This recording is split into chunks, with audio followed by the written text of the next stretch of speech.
뉴스 헬리콥터를 타고 뉴스의 현장을 누비고 있습니다. 서울 여의도 국회 상공을 날고 있네요.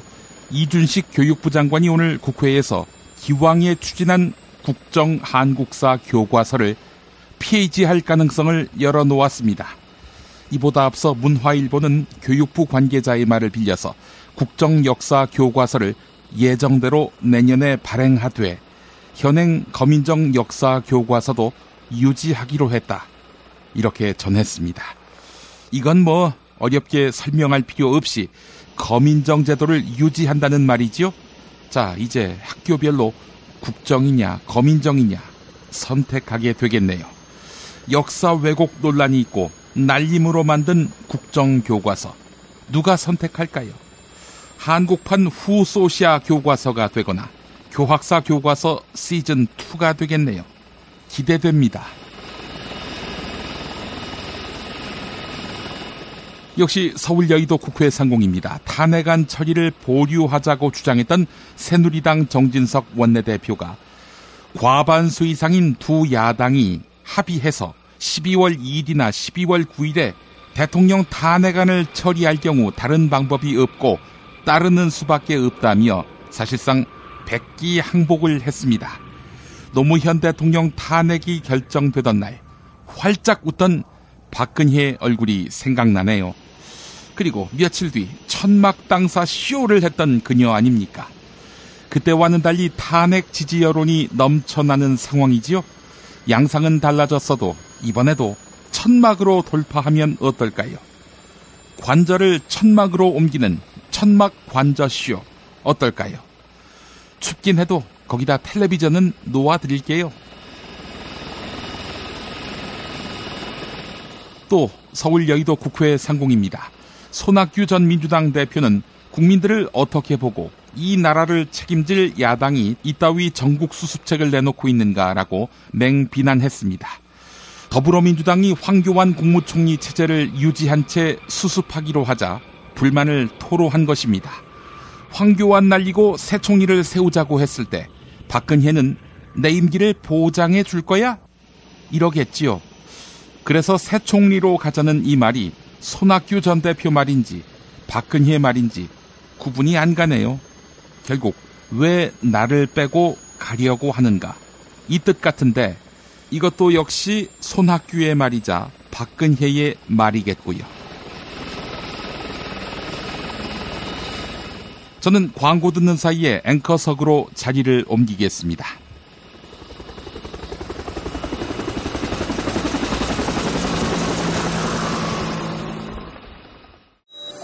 생활고 때문에 건강보험료를 내지 못한 사람들에게 병원은 사치입니다. 당신의 기부가 누군가에겐 건강할 권리를 찾는 소중한 기회가 됩니다. 검색창에 아름다운 재단을 검색해주세요.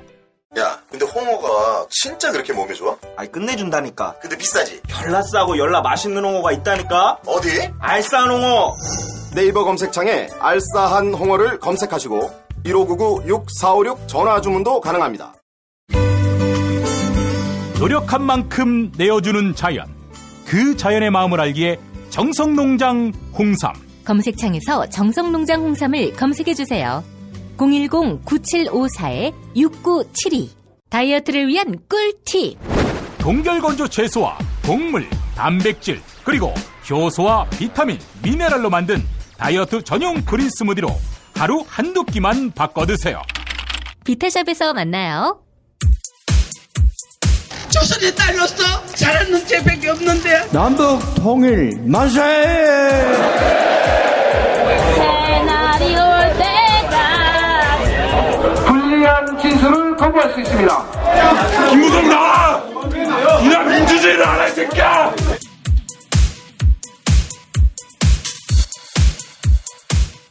뉴스는 현장이다로 이어갑니다. 더불어민주당 추미애 대표가 연일 강경한 입장을 고수하고 있습니다.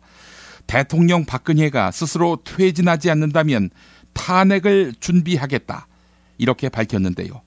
오늘 아침 더불어민주당 의원 총회에서 있었던 추미애 대표 발언 들어보시겠습니다.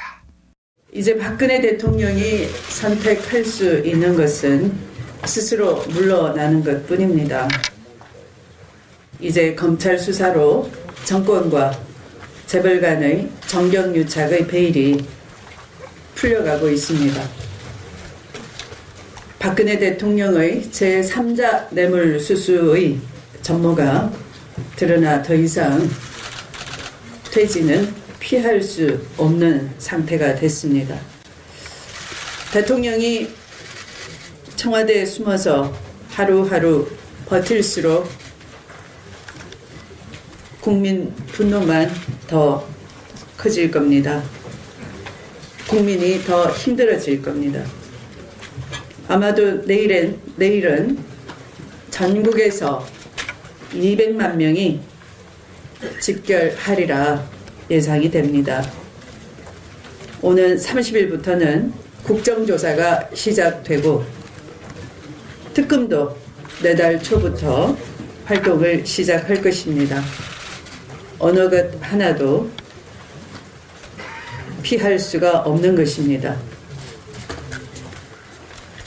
헌법재판소에 가서 길게 논쟁하지 말고 대통령 스스로 퇴진하는 것이 마지막 나라를 구할 수 있는 길이다라는 것을 다시 한번 말씀드립니다.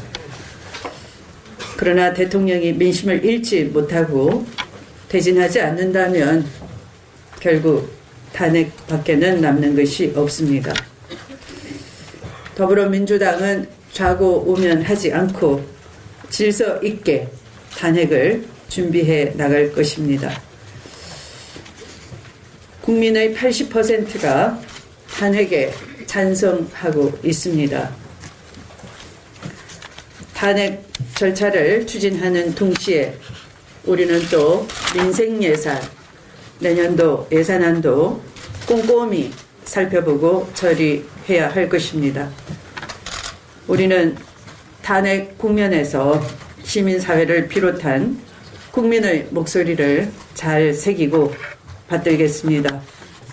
그래서 당 차원의 탄핵 추진 실무 준비단을 구성해서 주말도 없이 아마 24시간 소추안을 만들어 나갈 것입니다.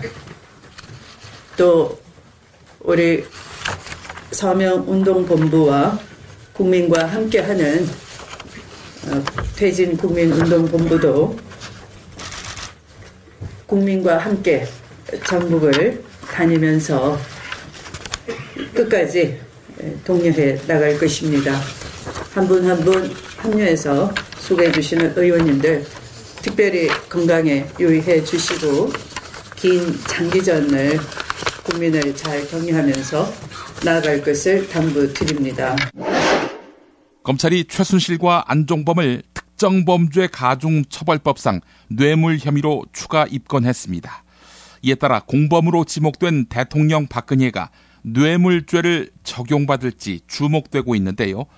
야3당은 검찰의 엄정한 수사를 주문하며 박근혜를 성토했습니다.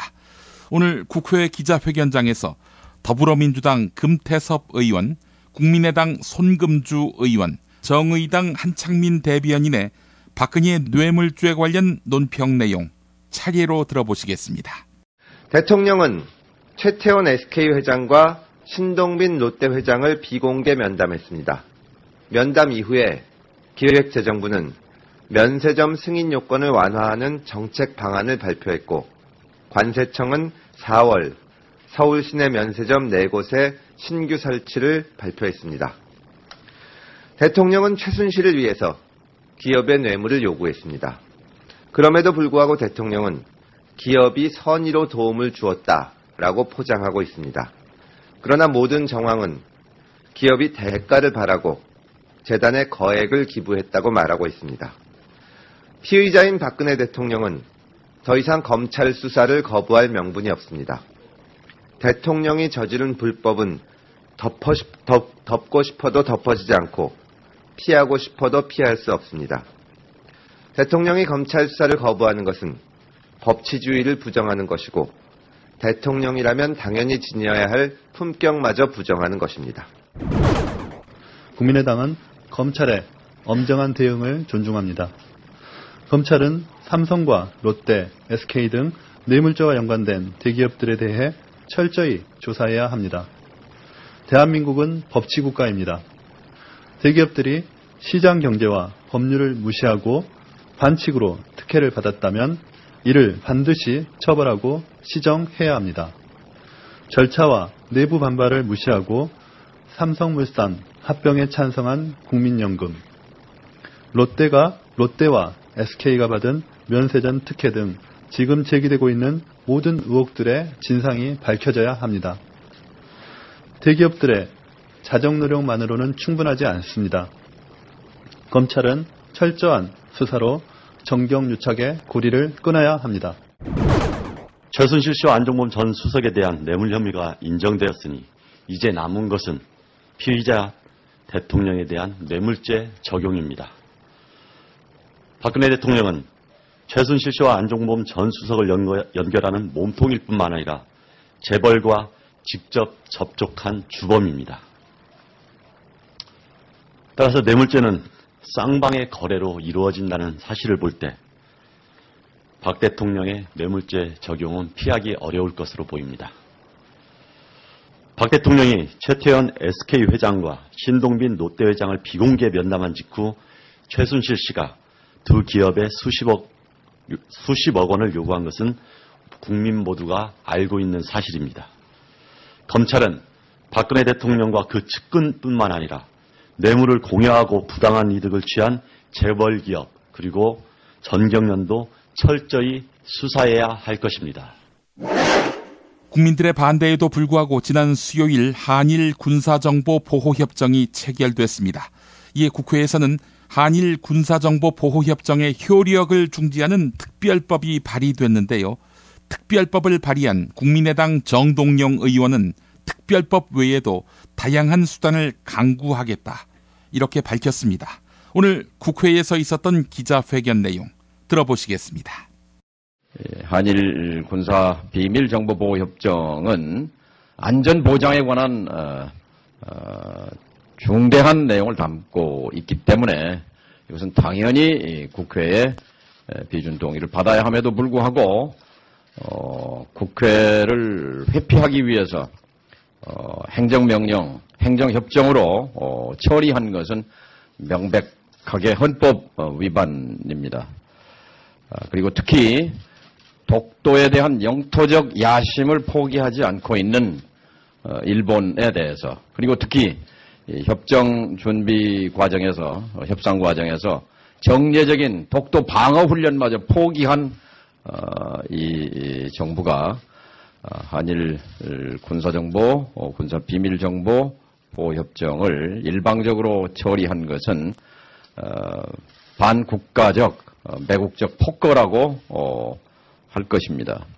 이에 동의하는 서명에 동참한 의원님 이외에도 수많은 의원들께서 이 지지에 동참하고 계셔서 신속하게 이 법이 외교통일위원회를 거쳐서, 법사위를 거쳐서 본회의에 회부되기를 기대합니다. 특히 심재권 외교통일위원장님께서 이 서명에 빠진 것에 대해서 유감을 표시하시고 오늘 다시 추가 서명을 해서 53명의 이름으로 제출됐음을 알려드립니다. 어제 정세균 의장께도 이 법안이 제출됐음을 설명하고 상임위 과정에서 장애가 발생할 경우에 직권상정의 수단을 발동해서라도 이것은 신속하게 처리돼야 한다는 점을 말씀을 드렸고, 어쨌든 이 특별법의 긴급성에 대해서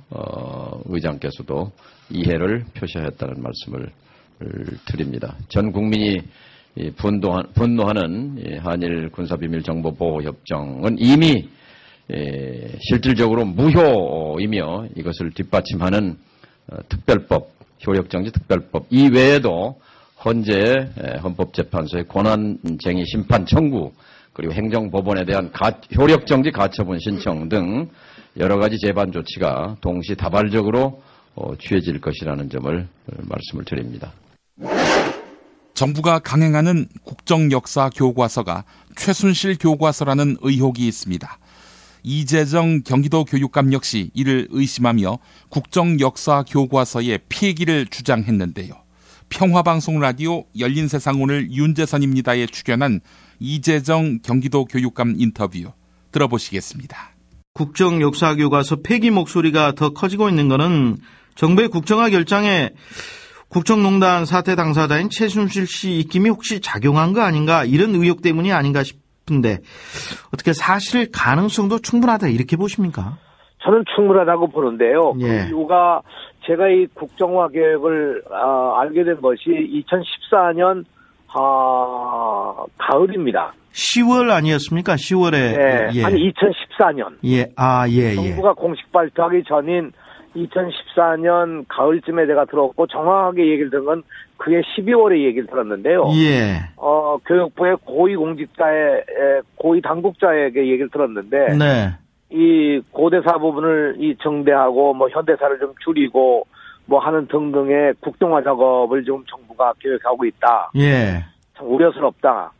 뭐 이런 얘기를 들으면서 제가 그 당시에 강력하게 얘기하기를 이건 절대로 받아들일 수가 없다 이런 얘기를 했고요. 네. 근데 뭐 이것이 왜 이게 이루어지는 거냐 했더니 뭐 그 당시 얘기로는 이건 청와대가 밀고 있는 것이기 때문에 예. 교육부로서도 어쩔 수가 없다는 그런 입장이었었고요. 예. 제가 그 얘기를 들으면서 2015년 초에 또 이걸 재확인을 했습니다. 아하. 근데 절대로 이건 될 수가 없다. 어제 보니까 이 JTBC가 아마 그 2014년 9월 17일 날 작성된 청와대 문건을 확보해서 보도를 했던데 그 시기와 거의 비슷하네요. 이재정 교육감님께서도 그런 이야기를 들은 시기가 말이죠. 예. 그렇습니다. 그 직후에 제가 들은 것 같아요. 네, 예. 이 문건 발견된 건 어제 보도를 통해서 봤습니다만, 네. 이제 그렇게 돌이켜보면 이것이 대통령 자신의 뜻만이 아니고 당시에 국정농단을 했던 최순실 씨의 영향에 의해서 된 것이 아니냐. 네. 뭐 거의 이렇게 짐작할 수가 있는 거고요. 네. 정말 이것이 그렇게 이루어졌다고 하면 이거야말로 국정농단 정도가 아니라 교육을 정말 근본적으로 파괴하는 행위죠. 네. 절대로 받아들일 수가 없는 건데요. 예. 더구나 이게 뭐 밀실 작업 정도가 아니라 도대체 이 의도 자체가 국가 권력의 권력의 입맛에 맞는 교과서를 만들겠다는 그런 계획 아닙니까? 그렇게 보고 계시고 지금 현장 검토본이 공개되고 나서 공개 작업이 끝나고 의견 수렴을 거쳐서 내년 3월에 일선 중고등학교에서 학생들이 배우려면 역사 교육 교과서가 배포가 돼야 된다. 이런 교육부의 입장인데 이렇게 되면 어떻게 대응하실 계획이십니까? 시도교육감 협의회에서는요. 저희는 어제 일단 이것을 중단시키고 폐기해야 된다는 점에 아주 강력한 이 의견을 표명했고요. 예. 만약에 교육부가 이것을 강행한다고 하면 예. 강행에 따른 조치는 저희들이 계획을 잡을 겁니다. 어제 논의 과정에서 나왔습니다만 문제는 학교 현장의 학생들이나 학부모들에게 어떤 그 혼란이 없도록 하는 것이 가장 중요하고요. 네. 또 이 교육을 어떻게 올바로 가져갈 거냐는 것도 중요한 문제고, 네. 만약 이 교과서를 쓰지 않는다면 후속 조치는 어떻게 할 거냐는 것도 우리가 이제 같이 또 논의를 해서 정해야 되기 때문에 예. 당장 저희가 이제 TF를 만들어서 준비 과정에 들어갑니다. 예. 네, 그래서 차질 없도록 준비하도록 하겠습니다. 혹시 말이죠, 좀 정치적인 질문일지 모르겠습니다만은 교육부 장관 퇴진 촉구하는 서명 운동도 최근에 이틀 만에 6만 명을 넘어섰다고 하던데. 시도교육감 협의회 차원에서도 혹시 뭐 교육부 장관 퇴진을 촉구하거나 그럴 계획은 없으십니까? 저는 만약에 이것이 이렇게 강행된다고 하면 네. 이것이 어제 말씀드린 바와 같이 교육감 협의회 전국 교육감 협의회 전체 의견으로 이렇게 반대와 폐기 요구를 했는데도 불구하고 교육부 장관이 이걸 강행한다고 하면 네. 이 교육부 장관 스스로도 거취에 대한 문제를 생각해야 되지 않겠습니까? 예. 박태환 선수의 가족이 최순실 측근 김종 전 문화체육관광부 차관과의 만남에 대해 털어놓았습니다. 박태환 선수가 올림픽 출전 과정에서 겪었던 고충, 이 고충에 대해서 밝혔는데요. CBS 라디오 김현정의 뉴스쇼에 나온 박태환 선수 가족 인터뷰 들어보시겠습니다. 근데 김종 차관은 그 당시 만남에 대해서 이렇게 해명을 하더군요. 올림픽과 상관없이 인간적으로 박태환 선수를 도와주겠다는 뜻을 밝힌 자리일 뿐이다. 그리고 박태환 선수 측이 먼저 만나자고 한 건데 이게 무슨 강제성이 있고 내가 협박하려고 만난 거겠느냐? 아니다. 이렇게 얘기를 하던데요. 우선 제가 생각한 논리로는 만약 인간적이었다면은, 예. 네가 이런 말을 안 했을 것 같아요. 네가 올림픽 출전을 포기한다면 이런 조건도 달지 않았을까라는 생각을 하거든요. 아, 그렇군요. 네. 근데 김종 차관이 그럼 왜 그렇게까지 박태환 선수의 올림픽 출전을 막으려고 했을까? 그렇게 해서 본인한테 무슨 이득이 있다고? 이 부분이 잘 납득이 안 되는데요. 사실 저희도 그 부분이 납득이 되질 않습니다. 예. 김종 전 차관이 2014년도죠. 인천 아시안 게임을 이제 치르기 전에 예. 행사에서 저희가 좀 지각을 보도를 보았었고, 그것도 이제 사실이더라고요. 저희 선수고 그런 내용도 5월 25일 만나는 장소에서 오갔었습니다. 아, 그날 5월 25일 식당에서 그걸 기억하면서도 그때 지각했었지란 이야기를 했습니까? 네. 아하, 예. 그리고요. 그리고 다른 이야기도 했었는데요. 일들 때문에 박태환 선수 올림픽 출전을 막았다는 생각은 사실 저희 가족들은 하고 있지는 않거든요. 하고 싶지 않으신 거죠? 네, 하고 싶지 않은 거죠. 설마 그것 때문일까? 납득이 잘 안 되는? 그렇죠. 설마 그것 때문에 정부 일을 하시는 관계자가 사적인 그런 감정을 그렇게 했다고는 생각하고 싶지는 않습니다.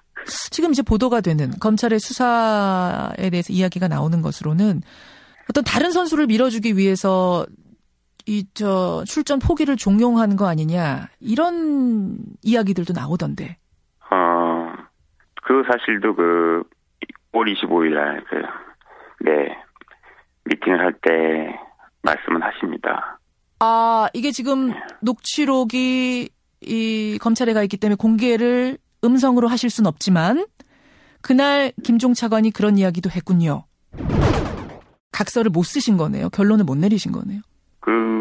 결론은 바로 냈었어요. 왜냐하면 선수도 그렇고 가족들도 만나서 이야기를 할 때 어떤 게 옳은 일인지는 분명히 알고 있었거든요. 미궁 장사랑, 요건 내가 할 말이 있어요. 똥은 싸고 다니냐? 미치도록 싸고 싶다. 빅동의 추억. 미궁 장사랑! 구렁이 똥 이뻤다. 장이 살아야 내 몸이 산다. 혈중 콜레스테롤 개선과 배변 활동에 도움을 주는 건강기능식품입니다. 빅동의 추억. 미궁 장사랑. 지금 검색창에 미궁 장사랑을 검색하세요. 이건 제가 써보니까 효과가 있는 것 같아요. 남녀노소, 좌파, 우파 모두에게 미궁 장사랑이 빅동의 추억을 찾아드립니다. 지금 검색창에 미궁 장사랑을 검색하세요. 정권 교체를 함께 염원하는 직원들로 똘똘 뭉친 판촉물회사 네피알로 삼행시 갑니다. 내가 아는 사업이나 행사를 PR하기 위한 알짜배기 판촉물 회사. 선물, 기념품, 답례품을 구하신다면 우리 편 회사 네피알을 찾아주세요. 3만 가지가 넘는 물품을 대기해 놓고 있습니다. 네피알로 인터넷 검색창에 입력하시거나 032-519-4800으로 연락주세요. 카카오톡 아이디는 네피알입니다. 팟캐스트 듣고 연락주시면 더 깎아드립니다. 존경하고 사랑하는 국민 여러분, 일산 라페스타에 있는 풍모 양고기, 즉석에서 숯불에 구워먹는 양갈비하고 양꼬치, 이거 맛보시면 다른 걸 찾지 않아요. 게다가 고기 연기를 몽땅 밑으로 뽑아먹기에 옷에 냄새도 안 배고 이렇게 맛있고 시설 좋은 양고기집, 고기 못 해봤을걸. 어이 넘버3 자네도 가봤는가? 그럼요. 무당, 승마선수, 펜싱선수, CF감독, 호빠도 너무 좋아하더라고요. 저도 빨리 하야하고 홀가분하게 먹으러 가야겠어요. 말하자면 031-902-9292. 내 아이에게 물려주고 싶은 건 돈만이 아닙니다. 건강한 몸, 건강한 피부, 건강한 화장품을 물려주고 싶습니다.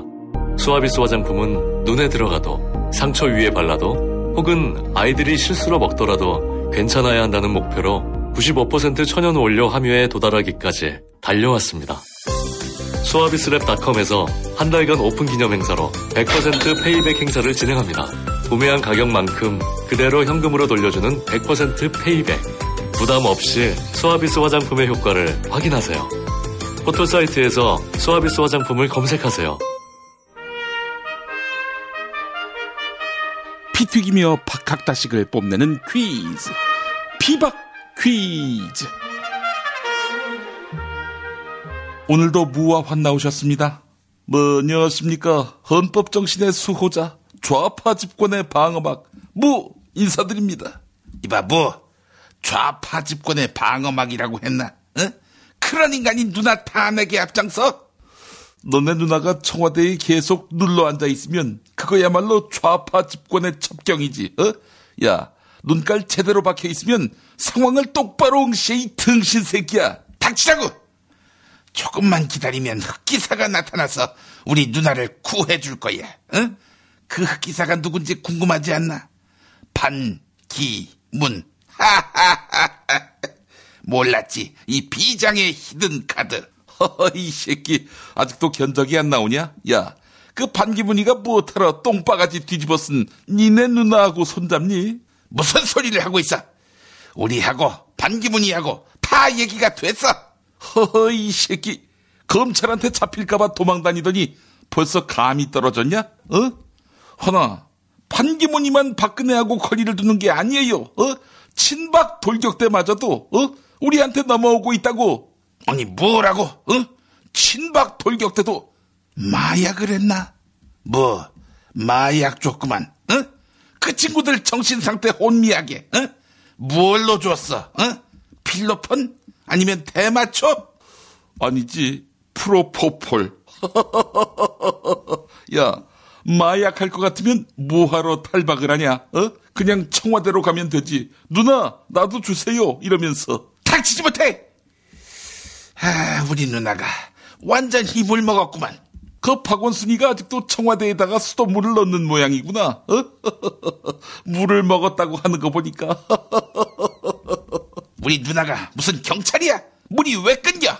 그래, 너네 누나 주변에는 뇌물이 넘치기는 하더라. 닥치라고! 허나 어떡하냐? 검찰이 롯데 압수수색 들어갔다고 하더라. 뇌물 수사한다고. 우린 걱정 없어. 사표낸 민정수석 최재경이를 설득 끝에 눌러앉히는 데 성공했거든. 야, 최재경이가 부인하던데 자긴 안 돌아간대. 또 부인했어? 야, 사실 아무 일도 안 하고 청와대 계속 다녀서 뭐하냐?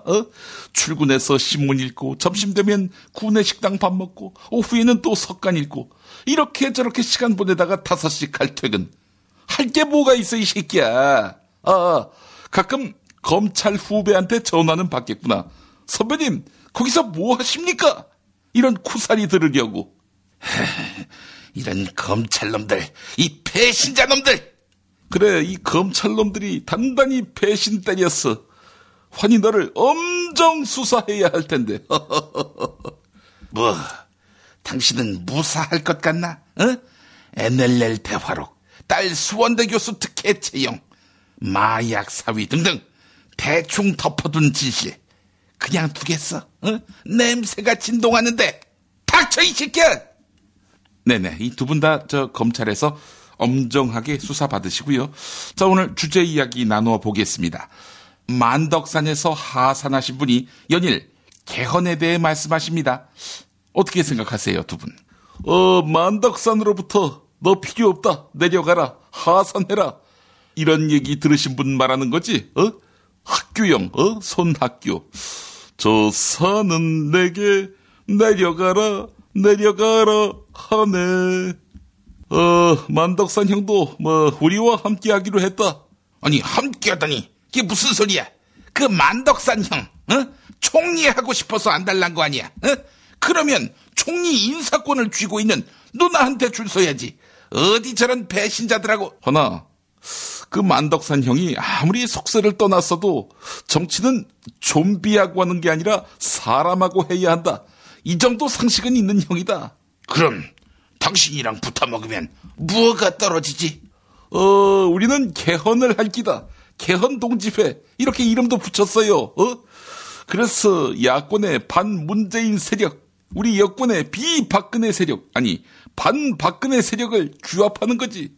당신이 아무리 떨거지를 모아놓고 설쳐도 반기문만 오면 게임 끝이라고. 이 답답한 새끼. 이 귓구멍에 공구리를 발랐나? 야, 반기문이가 미쳤다고 너네 누나 밑으로 들어가겠냐? 그럼 뭐 당신 밑으로라도 간다는 말이야. 뭐야? 지지율 3%도 안 되는 당신한테 누나 지지율 4%야. 4%만도 못한 당신한테 그 새끼야 나는 대선 출마 안 한다니까. 뭘 안 해? 개헌해서 총리할 생각 있잖아. 그래, 비싼 새 외제차 사서 걷다가 재생 타이어를 끼우나? 당신이라는 재생 타이어를 달치지 못해 이 새끼야. 이 새끼들, 이 새끼들 또 싸우고 지랄이야 이 새끼들.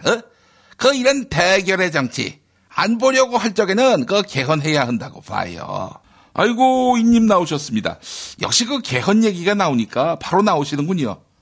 씨발 내가 좀 더 당대표 하면서 지금 이런 박근혜가 개 털리는 상황이 됐을 적에 개헌을 추진해야 하는 건데 또 국민투표 없이 정치권 야합만으로 영감님 후회 없이 꿈을 꾸었다면 저희하고 함께 하시죠.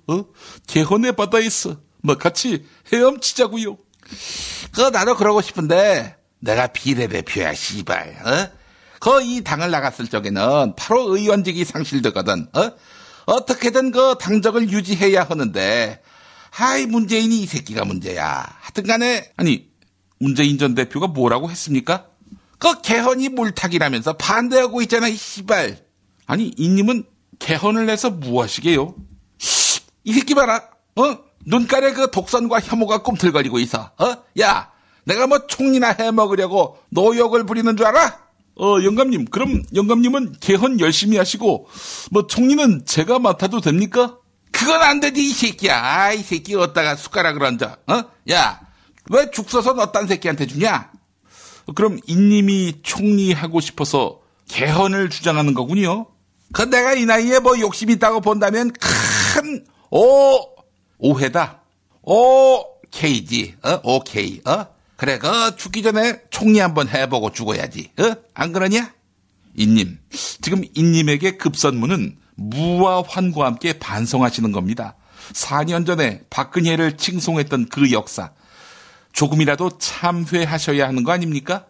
영감님, 도홍지는 간데 없고 이빨만 나부깁니다. 우리가 그렇게 나쁜 사이 아니었잖아요. 어디서 하는 척을 해 이 새끼. 뇌물 잘 받아 처먹게 생긴 님은 누구시더라? 영감님, 닥치세요. 이님, 이 육성 기억하십니까? 이게 누가 하신 말씀일까요? 들어보시죠. 박근혜 후보가 엄청나게 소위 대통령으로서 해야 할 사항에 대해서 많은 준비를 했다고 저는 확신하고 있습니다. 제가 그건 한 달에 한 번 정도씩 만나서 대화를 해봤는데 이 박근혜 후보의 사고의 변신도 굉장히 빨라요. 그러니까 5년 전에 한국과 앞으로 나갈 5년 후의 한국이라는 것이 다를 테니까 사고를 이렇게 전환하시는 게 좋겠습니다. 그런데 비교적 그런 식으로 빨리 쫓아왔어요. 그래서 지난번 한나라당이 작년 10월 26일 서울시장 보궐선거에서 패배를 하고 그래도 비상대책위라는 것을 구성을 해가지고서 한나라당의 기본적인 구조를 갖다가 아주 근본적으로 바꿨습니다. 제가 이 정강정책을 들여다보니까 과거에 한나라당이 가지고 있던 정강정책이라는 것은 어떻게 보면은 좀 반서민적인 그러한 정강정책을 가지고 있었어요. 그래서 지금은 시대가 이렇게 국민의 한 70% 이상을 차지하는 이 중산층 이하의 계층을 등을 지는 그러한 노선을 가지고는 절대로 선거를 이기지 못한단 말이에요. 그래서 이거를 근본적으로 한번 더 고쳐봅시다. 그렇게 해서 지금 새누리당의 정강정책에 경제민주화라고는 조항을 갖다가 삽입하게 된 겁니다. 물론 한나라당의 과거의 생리로 봐서는 그게 전혀 맞지 않는 거예요.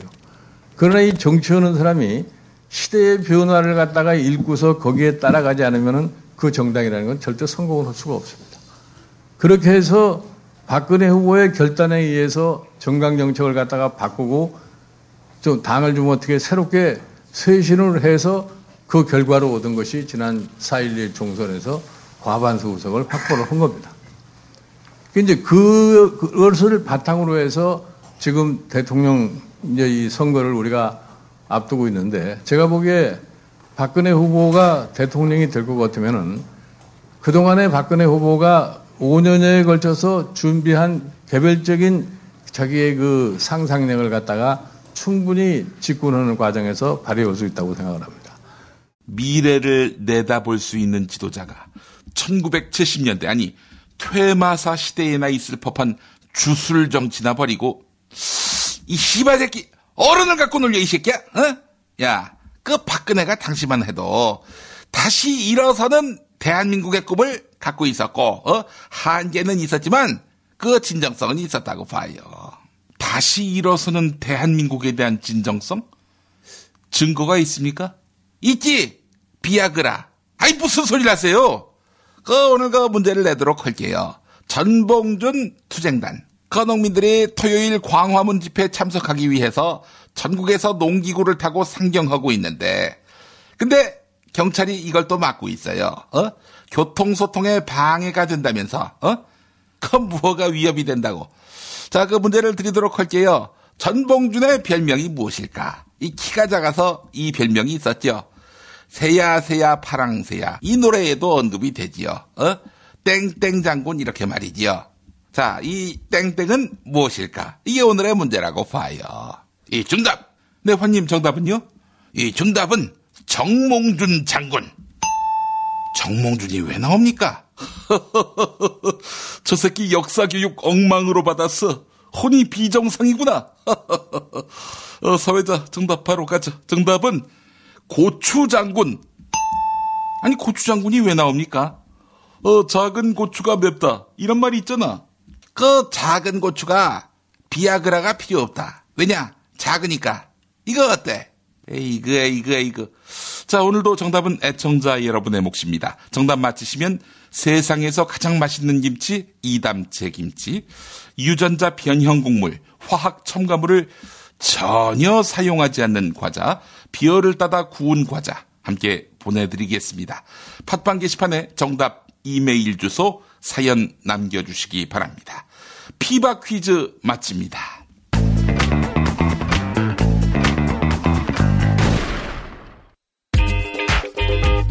자기야, 매트리스 고르기 너무 힘들어. 어디 한 번에 쫙 볼 수 있는 곳 없을까? 대한민국 최초 매트리스 멀티샵 매트리스엠 몰라? 후진 브랜드만 있는 거 아니야? 리본, 베드이너박스, 실리, 템퍼, 시몬스 전 세계 최고 브랜드 정품만 취급해. 친환경 제품이겠지? 당연하지. 직구 사이트 뒤지느라 고생하지 말고 매트리스엠에서 한 번에 업계 최초 10년 품질 보증을 실시하는 자신감 매트리스엠. 매트리스 살 때는 꼭 매트리스엠으로 오세요. 검색창에 매트리스엠. 카카, 큰일 났습니다.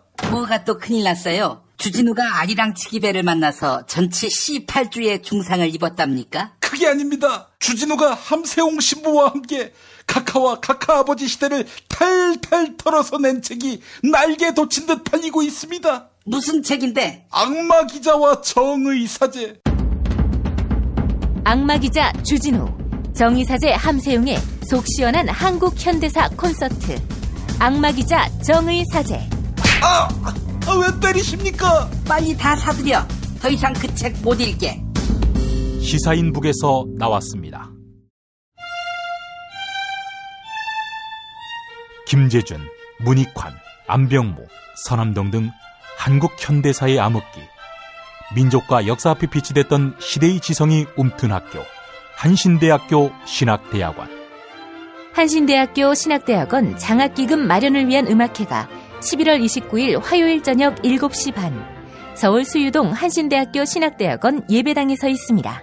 소프라노 박미애, 메조소프라노 추이명, 테너 박현준, 바리톤 류연승 등 유명 성악가와 함께합니다. 입장권은 전석 5만 원이며 02-2125-0111로 문의하시기 바랍니다.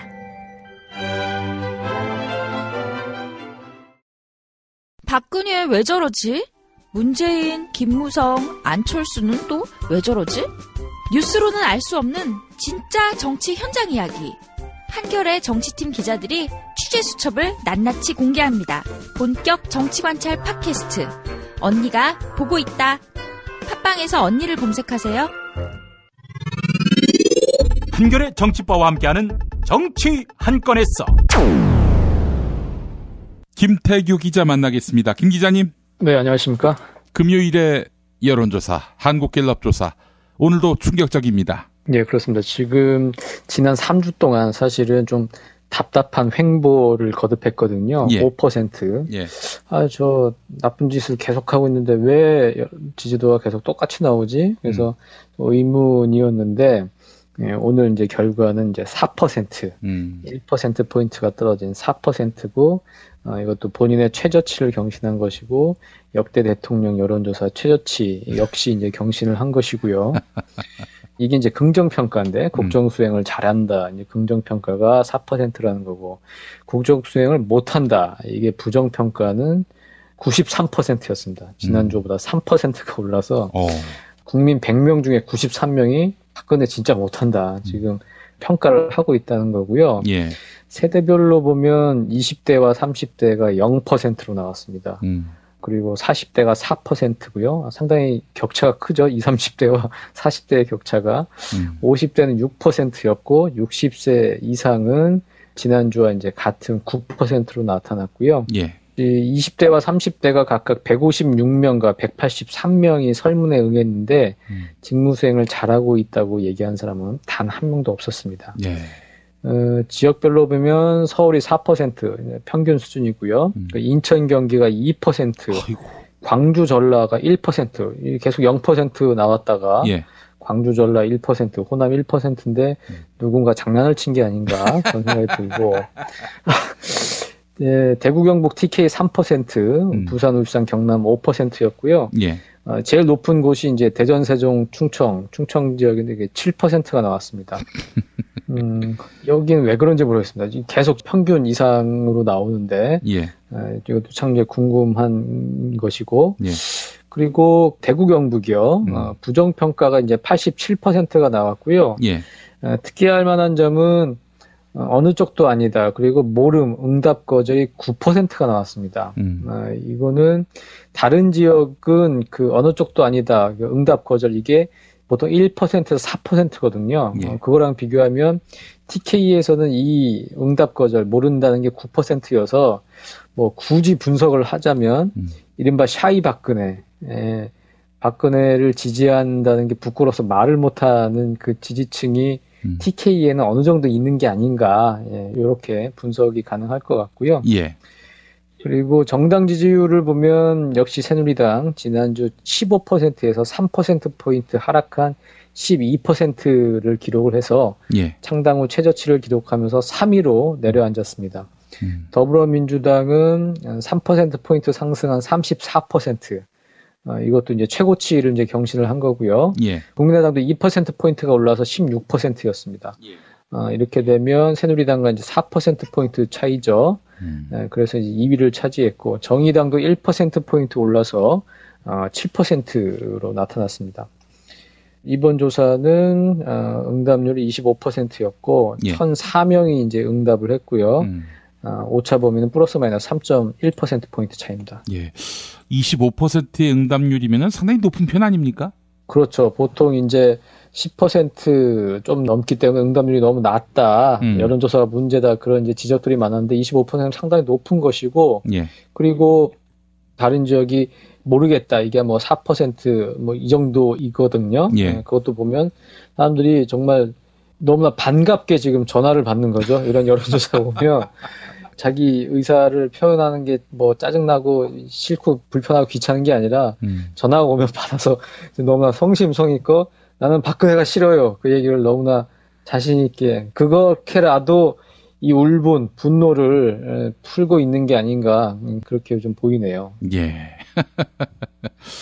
이 오차 범위가 플러스 마이너스 3.1%포인트 아니겠습니까? 네. 그렇다면은 플러스 3.1%면 현재 지지율 4%에 더했을 때 7.1%까지 오차가 가능하고 또 거꾸로 마이너스 3.1%면은 4 빼기 3.1이면 0.9%일 수도 있다.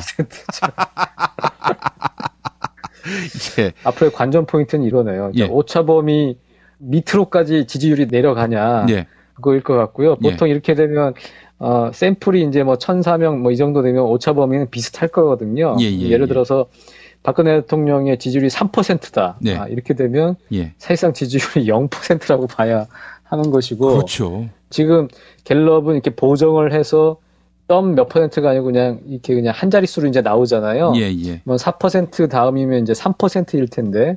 만약 3%로 진입을 하면 그야말로 0%로 봐도 충분히 이렇게 해석해도 문제가 없는 그런 단계로 지금 진입을 하는 거죠.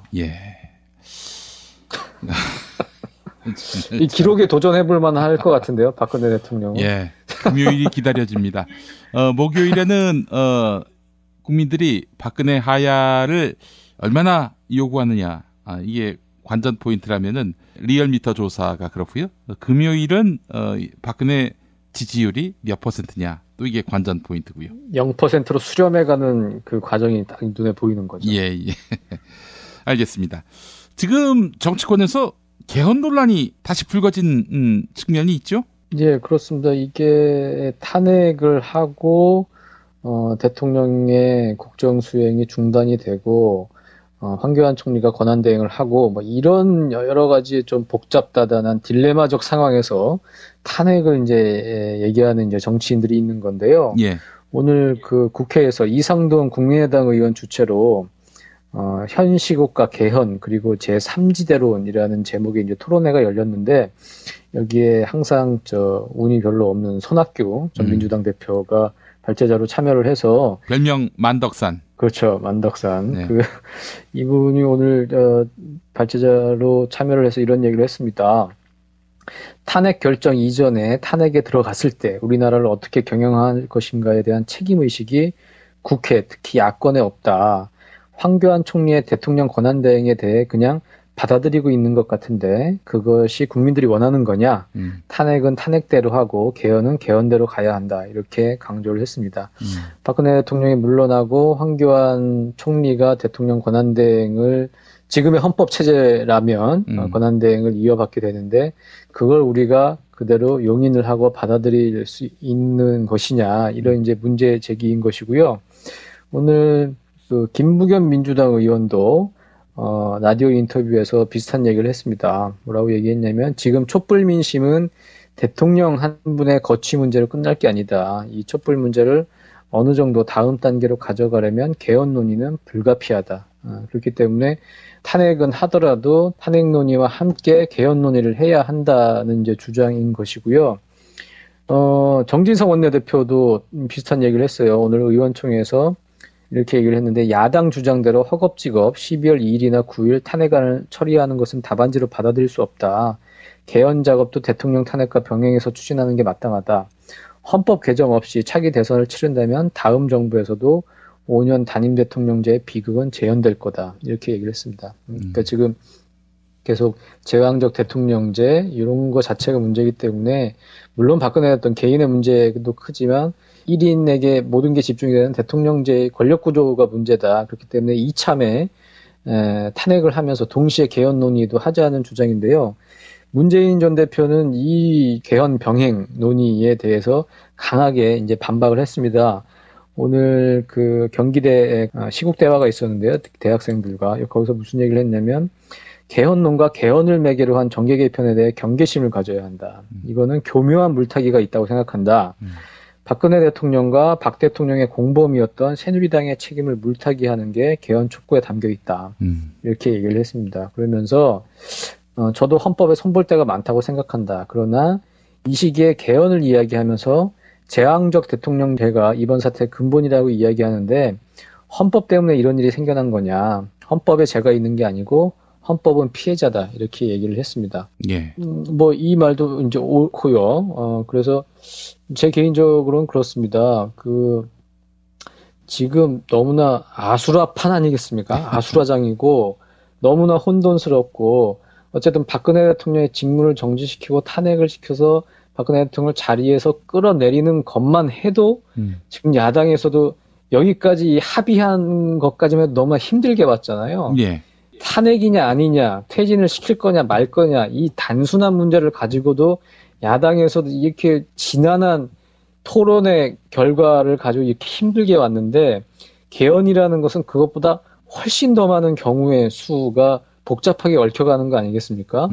근데 지금 이런 혼란스러운 전국에 박근혜 대통령 끌어내리는 것 하나만으로도 벅찬 이 시점에 개헌까지 논의를 한다? 그거는 제가 보기엔 너무나 졸속적인 개헌이 될 가능성이 높거든요. 그렇기 때문에 개헌을 해야 한다는 그 충정은 이해는 하고, 그러려면 차기 대통령은 지금의 권력 구조대로 이제 뽑고, 그러면 그 대통령 후보들이 개헌을 공약을 갖고 나와서 그렇게 해서 임기 시작하자마자 연구를 해서 그 다음에 개헌을 좀 차근차근 좀 심도 깊은 연구와 토론을 통해서 개헌을 하는 게 저는 옳다고 보는데, 지금 이 아수라장에서 어떻게든 좀 뭔가 또 다른 좀 정치적인 활로 입지를 다지려는 정치인들이 개헌 병행을 그렇게 논의하고 주장을 하는 게 아닌가, 저는 좀 상당히 좀 걱정스럽습니다. 예, 개헌하지 말자는 얘기는 아니죠.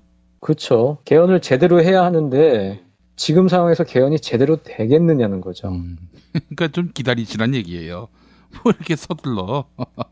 조급해, 이 사람들이. 예? 하여간 개헌 논란 참 그 오지랖도 없습니다. 이 지금 국면에서 지금 국민이 개헌이 중허입니까? 아니면은 지금 하야가 중허입니까? 민심을 받든다면은 좀 정확히 민심을 파악하고 받들어야 하지 않겠나 하는 생각이 들고요. 예. 새누리당 지금 탄핵 기조 어떻습니까? 예, 탄핵 기조는 지금 새누리당은 상당히 뜻을 이제 모아가고 있는 것 같고요. 예. 비박계 이제 임시회의체인 비상시국위원회가 있죠. 거기 대변인인 황영철 의원이 오늘 아침 회의 뒤에 이렇게 얘기를 했습니다. 탄핵안이 상정될 경우에 찬성하겠다는 의원 숫자가 40명으로 확인됐다. 비상시국위원회에 참여한 한 의원만 이제 40명이라는 얘기인 것이고요. 예. 참여하지 않은 의원들 대상으로 더 파악을 해보면 찬성 숫자는 더 늘어날 가능성이 있다. 이렇게 얘기했고, 앞으로도 중립지대 의원들을 더 설득할 계획이라고 밝혔습니다. 그리고 오늘 또 오전에 새누리당 이제 의총이 열렸는데 128명 가운데 70명 정도가 참석을 했다고 하고요. 지도부에서 이정현 대표만 참석을 했고, 친박 최고위원인 조원진, 이장우, 최연애는 이제 불참을 했다고 합니다. 예. 그래서 원래는 탄핵 논의를 이제 본격적으로 하려고 했는데 친박계에서 집단 보이콧을 했기 때문에 뭐 아주 심도 있는 논의는 이루어지지 않았다고 하는데요. 아까 말씀드린 것처럼 정진석 원내대표가 이 자리에서 탄핵과 함께 개헌 논의도 함께 해야 한다고 주장을 했는데 그렇게 호응이 좋지는 않았다고 합니다. 김영우 의원은 뭐라고 했냐면, 최순실 사태와 개헌은 관계가 없다. 대통령 권한 크기의 문제가 아니라 대통령으로서 아주 기본적인 소양의 문제다. 사람의 문제지 제도의 문제는 아니다. 이렇게 얘기를 했다고 하고요. 하태경 의원은 이렇게 얘기를 했다고 합니다. 국정을 빨리 정상화시키라는 것이 국민의 명령이고 그게 탄핵이다. 지금 시기에 새누리당이 조기 탄핵을 거부한다면 내일 광장에 나오는 국민들 발 아래 새누리당에 깔려 죽을 거다. 이렇게 아주 제대로 된 지금 정치적 인식을 이제 드러냈다고 하고, 그래서 정진석 원내대표는 이렇게 얘기를 했습니다. 야당이 밀어붙인다면 여당이 막을 방법은 없다. 다만 탄핵 이후 국정 수속 방안에 대한 진지한 고민을 해야 한다. 이런 문제 제기를 한 것이라고 했고, 친박계가 만약 투표 보이콧을 하면 어떡하냐고 이제 물어보니까 보이콧은 없다. 탄핵은 의원 개인이 헌법기관으로서 양심에 따라 결정할 문제이지 당론에 의해서 집단으로 입장하지 않는 등 구상유치한 모습은 국민에게 절대 보여드리지 않겠다. 이렇게 얘기를 했습니다. 예. 여하간 뭐 안팎의 압박을 느끼고 있다는 점, 이거는 사실 몇 주 동안 이어진 촛불 시민들의 열화와 같은 하야 요구, 여기서 기인된 거 아니겠습니까? 네, 그렇습니다. 하태경 의원 말처럼 지금 뭐 야당에서는 돌다리도 두들기고 이제 가야 한다, 더 사람을 모아야 한다, 새누리당 표를 모아야 한다, 뭐 이렇게 하고 있지만 사실 200표가 안 나와서 부결이 된다면 정말 새누리당의 안전을 보장할 수 없는 상황으로 이를 정도로 사람들이 지금 분노해 있는 거거든요. 박근혜하고 한 몸이 되겠다는 거 아니에요? 부결을 시킨다면. 그렇죠. 한 몸이 되겠다는 선언이기 때문에 정말로 같이 혁파해야 할 혁명의 대상이 되는 거죠. 예, 그런 부분을 새누리당 의원들도 바보가 아니기 때문에 일단 새누리당 의원들이 박근혜 대통령보다는 똑똑하지 않습니까? 예. 그런 걸 보면 큰 문제 없이 잘 처리가 되지 않을까 싶습니다. 예. 김 기자님, 어떻게 보세요? 탄핵 심판 헌법재판소로 넘어갔을 경우 그 심판이 조속히 이루어질까요? 지금 제3자 뇌물죄까지 이제 넣는다는 거잖아요. 예. 그렇게 되면 국회가 그렇죠. 국회에서 탄핵소추 안에 그래서 형사처벌 문제, 그게 죄가 되느냐 안 되느냐 이걸 가지고 또 이제 논란을 벌일 수 있고, 박근혜 피소추인 입장에서 직무가 정지된 박근혜 대통령 입장에서는 이거는 무죄 추정의 원칙이 있기 때문에 대법원 확정 판결 때까지 기다려야 한다 이렇게 주장하면서 시간을 끌 가능성이 있는데, 그것은 뭐 헌재가 판단하기 나름이고, 준용 사례가 있습니다. 통합진보당 해산, 정당 해산 사건에서 형사 사건의 내란죄, 그 부분에 대한 확정 판결을 보고 결정을 하자고 했는데, 현재는 그러지 않고 그냥 진행을 했거든요. 예. 그런 전례가 있기 때문에 그건 헌재가 판단함에 따라 충분히 빨리 할 수도 있는 것이고, 어쨌든 가부간의 결정을 빨리 내려주는 게 대통령의 공백에 의한 국정 혼란을 수습하는 그게 가장 빠른 길이거든요. 예, 그렇기 때문에, 그리고 또 굳이 형사 처벌의 문제, 뇌물죄가 성립돼야 안 되냐, 공무장 비밀 누설 이런 게 유죄냐 무죄냐 이걸 떠나서도 이미 헌법과 법률에 위배가 되면 대통령은 탄핵 사유, 이제 파면 사유가 되는데, 이미 헌법에 나와 있는 여러 가지 조항에 이미 헌법을 위반했음이 분명하기 때문에, 법률까지 가지 않더라도요. 그렇기 때문에 그것만으로도 판단의 근거가 되고, 그렇기 때문에 시간을 이렇게 오래 끈다. 시간을 오래 끌고 그것도 상당히 비판받고 비난받을 일이거든요. 헌법재판소가. 예. 그렇기 때문에 저는 그렇게 오래 가지 않을 거라고 생각합니다. 예. 최재경 민정수석 어떻게 보세요? 반려를 하고 싶은데 반려를 했다고 공식 발표도 못하는 지금 상황이고요. 예. 그러니까 제가 느끼는 분위기는 그렇습니다. 그 밑에 있는 참모들 입장에서는 이게 가부간의 결정이 나야 뭘 움직일 수 있지 않겠습니까? 만약에 사표 수리를 한다면 이제 후임자를 물색을 해야 할 것이고요. 예.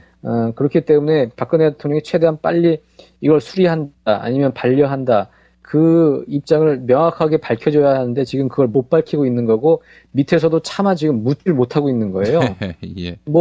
박근혜 대통령 입장이야 당연히 최재경 민정수석을 붙잡고 싶겠죠. 그런데 사이가 이제 완강하기 때문에 이도저도 못하고 있고 그냥 쥐고만 있는, 사표를 이제 받긴 했지만 수리하지도 못하고 반려하지도 못하고 격렬하게 아무런 일도 못하고 있는 게 아닌가, 저는 그런 생각이 듭니다. 예. 최재경 수석이 심기일전에서 이 대통령의 탄핵을 막기 위해 애쓴다든지 그럴 역량을 보여줄 여지는 없어 보입니다. 지금 만약 저 상황에서 대통령이 붙잡았다고 다시 사의를 거두고 주저앉는다, 그 자리에. 예. 그건 너무나 우스운 상황이 되는 거고요. 예. 그런 어리석은 행동은 하지 않을 것이라 기대해봅니다. 네. 마음이 떠났다 이런 얘기죠. 최재경이 청와대에서. 네. 예. 네. 알겠습니다. 자, 금요일 언니가 보고 있다 업데이트 소식 전해주시죠. 예, 저희 어제 녹음했는데 스페셜 게스트 이상민 더불어민주당 의원 모셨습니다. 예. 이상민 의원은 이제 변호사 출신으로 사선의 중진이고요. 이분을 저희가 왜 모셨냐면 최순실 국정농단 사건이 이제 확인되고 그러자마자 더불어민주당에서 최초로 대통령 퇴진을 주장을 했어요. 이상민 의원이. 예. 그래서 이제 그때 상황이라든지 이런 부분을 좀 얘기를 이제 들어봤는데, 당시에 처음에 대통령 퇴진을 얘기했을 때 동료 의원들이 너무 강경하다, 과격하다 이렇게 얘기를 했는데, 지금은 이제 야3당이 탄핵에 합의를 한 거 아니겠습니까? 예. 지금 와서는 동료 의원들이 당신 신기가 있는 것 같다, 지금 이렇게 얘기를 한다고 하고요. 예. 이상민 의원은 내가 무슨 신기가 있냐, 내가 무슨 최순실이냐 이러면서 자신의 신기를 이제 부인을 했다고 하고, 그러니까 자기는 선도자, 선각자가 아니라 이거는 대통령 주변의 문제가 아니고 본인의 문제고 리더십 복원이 불가능하다고 봤고 광장에 있는 민심을 그대로 따른 것이다. 그래서 처음에 야당에서 대통령 퇴진을 부담스러워하면서 이선 후퇴를 얘기한 것은 만약에 대통령의 공백이 있을 때 어떤 헌정 중단에 대한 국정 불안 뭐 이것을 얘기했는데 이상민 의원의 생각은 이제 다릅니다. 뭐냐면 국민들이 느끼는 불안은 대통령이 없어서 느끼는 불안이 아니라 대통령이 있어서 느끼는 불안이라는 거죠. 그게 국민들이 느끼는 불안인데 정치인들이 그걸 제대로 지금 읽지 못하고 계속 뜨뜨미지근하게 퇴진이라는 말을 입에 못 올리고 그냥 어정쩡하게 이선 후퇴, 거국 내각 뭐 이러면서 좀 시간을 좀 보낸 게 아닌가 이렇게 이제 봤고요. 지금 조금 좀 희석되긴 했지만 어쨌든 신중하게 해서 탄핵이 될까 아닐까 뭐 이런 걸 고민할 게 아니라 일단 정치인이라면 목표를 설정해서 이뤄내는 게 정치인들이 해야 할 일이라는 거죠. 이게 눈치 보는 게 아니고요. 저게 맞다고 생각하면 정말로 열과 성을 다해서 그 일을 성취를 하는 게 이제 정치인의 덕목인 것이고 그래서 본인은 벌써 새누리당 의원 한 10대 명에게 전화를 해서 탄핵에 동참하라고 지금 설득을 하고 있다고 합니다. 예.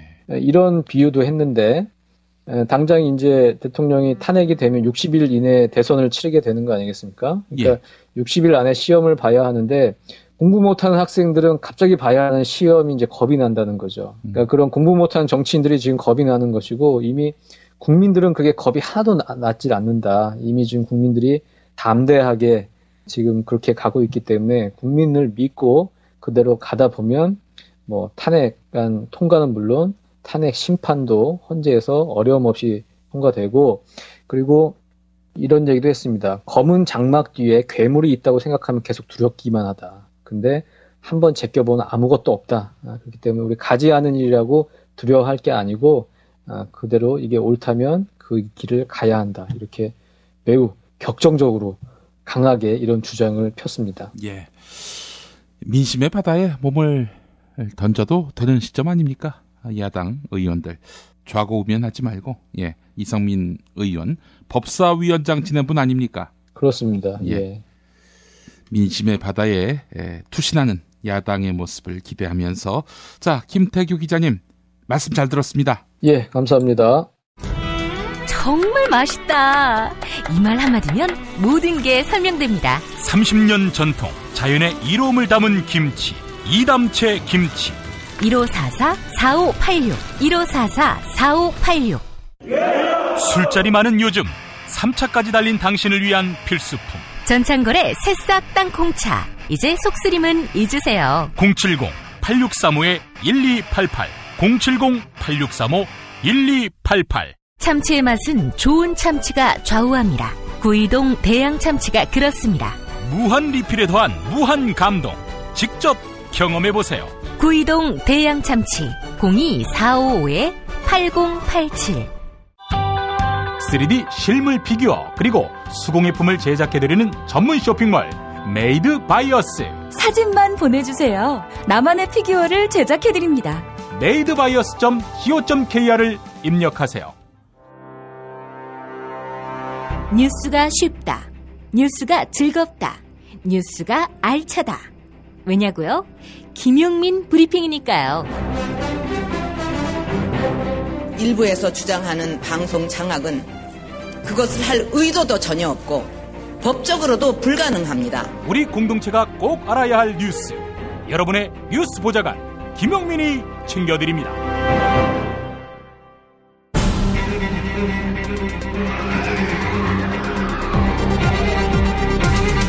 본격 정치 논평. 금요일의 남자는 김수민 전 구미시 의원입니다. 김 의원님.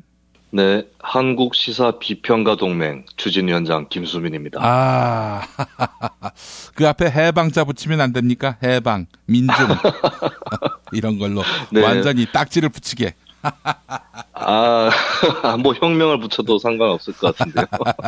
회원은 혼자. 계속해서 모아나갈 생각이고요. 김용민 PD가 주도하시는 네. 그 협회에 대항하는 동맹이고 저희는 이제 평론가가 아니라 비평가라고 예, 쓰기로 하였습니다. 예, 그 뭐 북한 자금이 유입됐다 이런 식으로 말 만들어내면 되겠네. 예, 그럼 바로 그냥. 예. 저희는 뭐 그게 노이즈 마케팅이 되겠죠. 이름이 너무 없으니까. 예, 맞습니다. 그런 방법도 있고요. 예, 하여간 우리 김수민 의원님과 함께 금요일 이 시간 너무 즐겁습니다. 네, 뭐 갑자기 칭찬하셔가지고 제가 예. 당황을 했네요. 예, 아니 가장 네. 만만한 게스트라서 가장 즐겁습니다. 예, 자 이번 주도 정말 대단한 한 주간이었습니다. 어떻게 보셨어요? 네, 저는 일단 지난주 토요일에 대구에서 집회에 참여를 했고요. 예. 6월 항쟁 이후 최대 인파가 대구에서 모였다고 예, 그렇게 얘기가 나오고 있습니다. 예. 더 재밌는 것은 내일 토요일은 더 많은 인파가 모일 거다라는 얘기가 있고요. 지난주 대구에 몇 분이 모였습니까? 한 2만 명에서 2만 5천 명 사이 정도 될 것 같은데요. 대구에서. 네, 그 대구 참여연대의 그 장지혁 정책팀장이라고 저도 좀 아는 분이 계신데, 예. 예, 이분이 직접 세다가 포기를 하셨어요. 근데 1만 4천 명까지는 셌다고 하고요. 인파가 계속 가세를 하시면서 더 세는 걸 포기를 했다고 하고 초를 처음에 1만 개 준비를 했는데 금방 다 떨어졌다고 합니다. 예. 그 예전에는 나오는 분들이 많지 않아서 직접 세도 다 셈이 됐는데 지난주 같은 경우에는 10,000명까지 세다가 더 이상 못 셌다 이런 말씀이지요. 1만 4천 명까지. 예. 고요.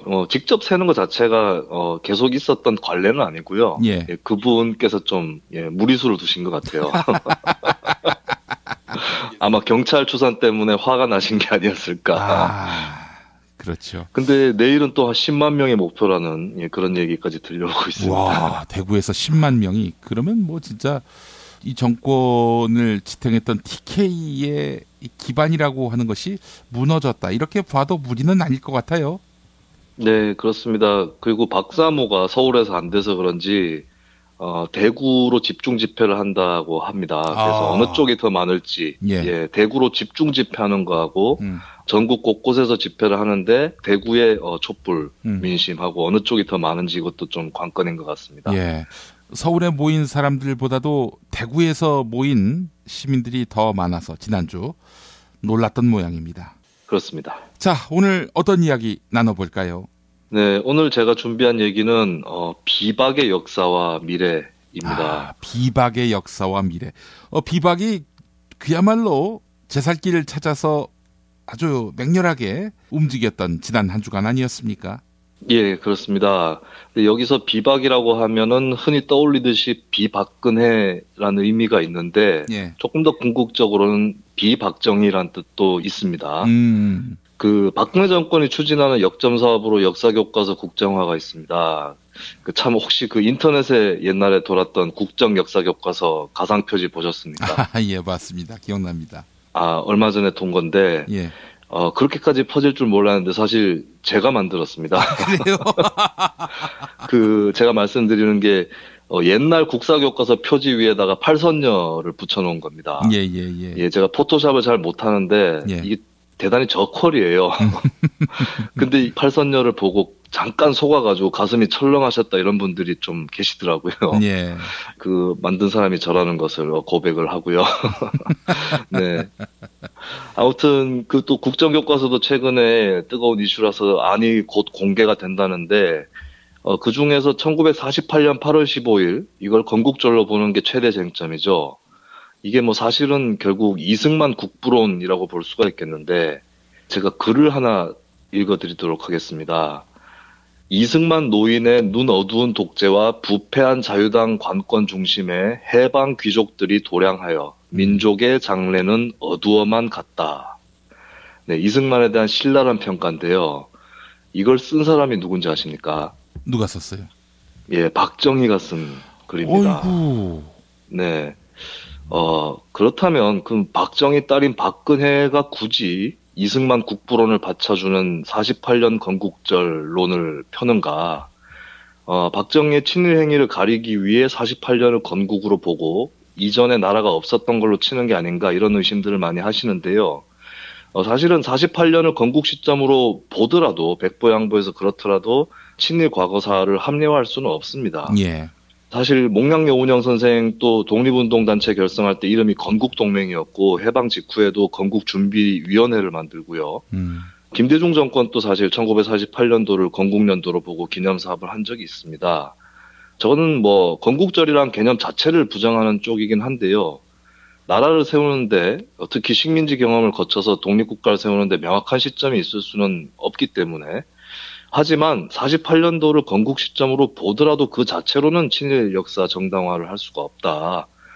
그러면 왜 그러는 거냐. 박근혜 쪽에서 그리고 대한민국 범수구 보수 세력에서 저는 결국에 박정희로는 만족할 수 없고 이승만을 세워놓고 그 뒤에 숨어야 하는 세력이 있다. 이렇게 보고 있습니다.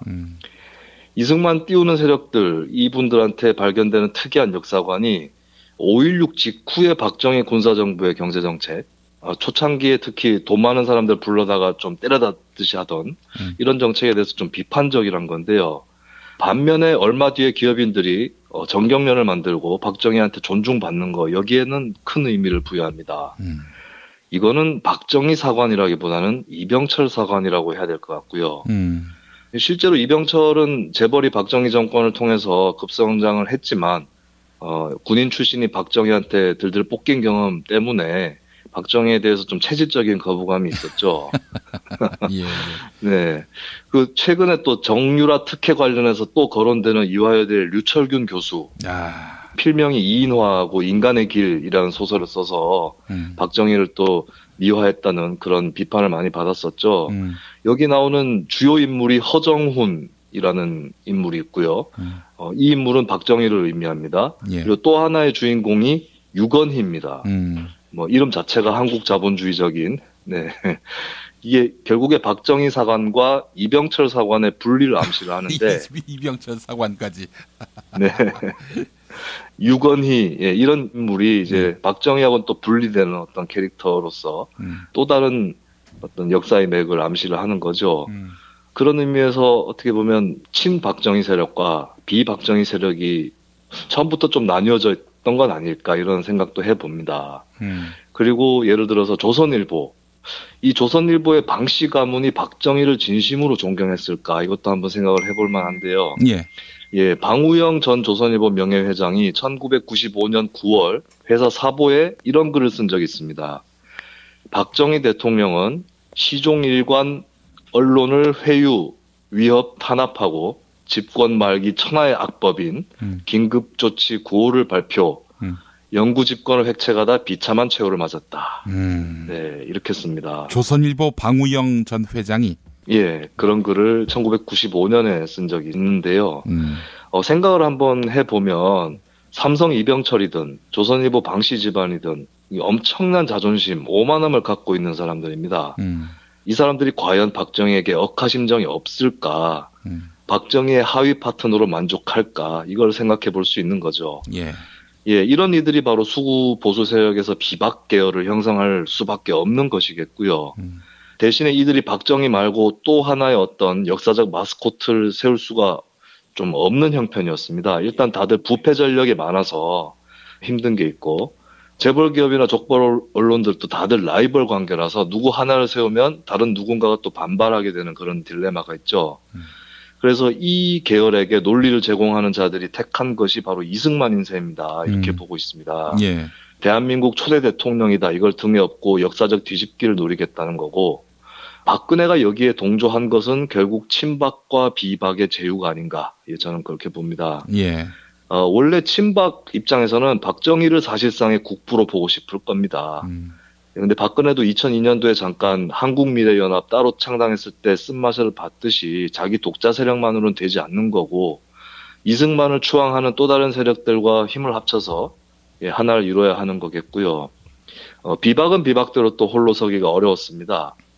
한국 수구 보수의 일대 위기, 지금 맞이하고 있는 위기보다는 작겠지만 2004년도 노무현 탄핵에 대한 엄청난 역풍으로 위기를 맞이를 하게 되는데 이때가 새누리당으로서는 한편으로는 좀 세대 교체의 찬스이기도 했었습니다. 예. 당권파들이 다 날아가고 새로운 주자가 필요한 당시였기 때문에 저는 그때 손학규가 한나라당에서 뜨지 않을까 이런 또 생각을 했었어요. 아이고, 그때만 해도 얼치기셨군요.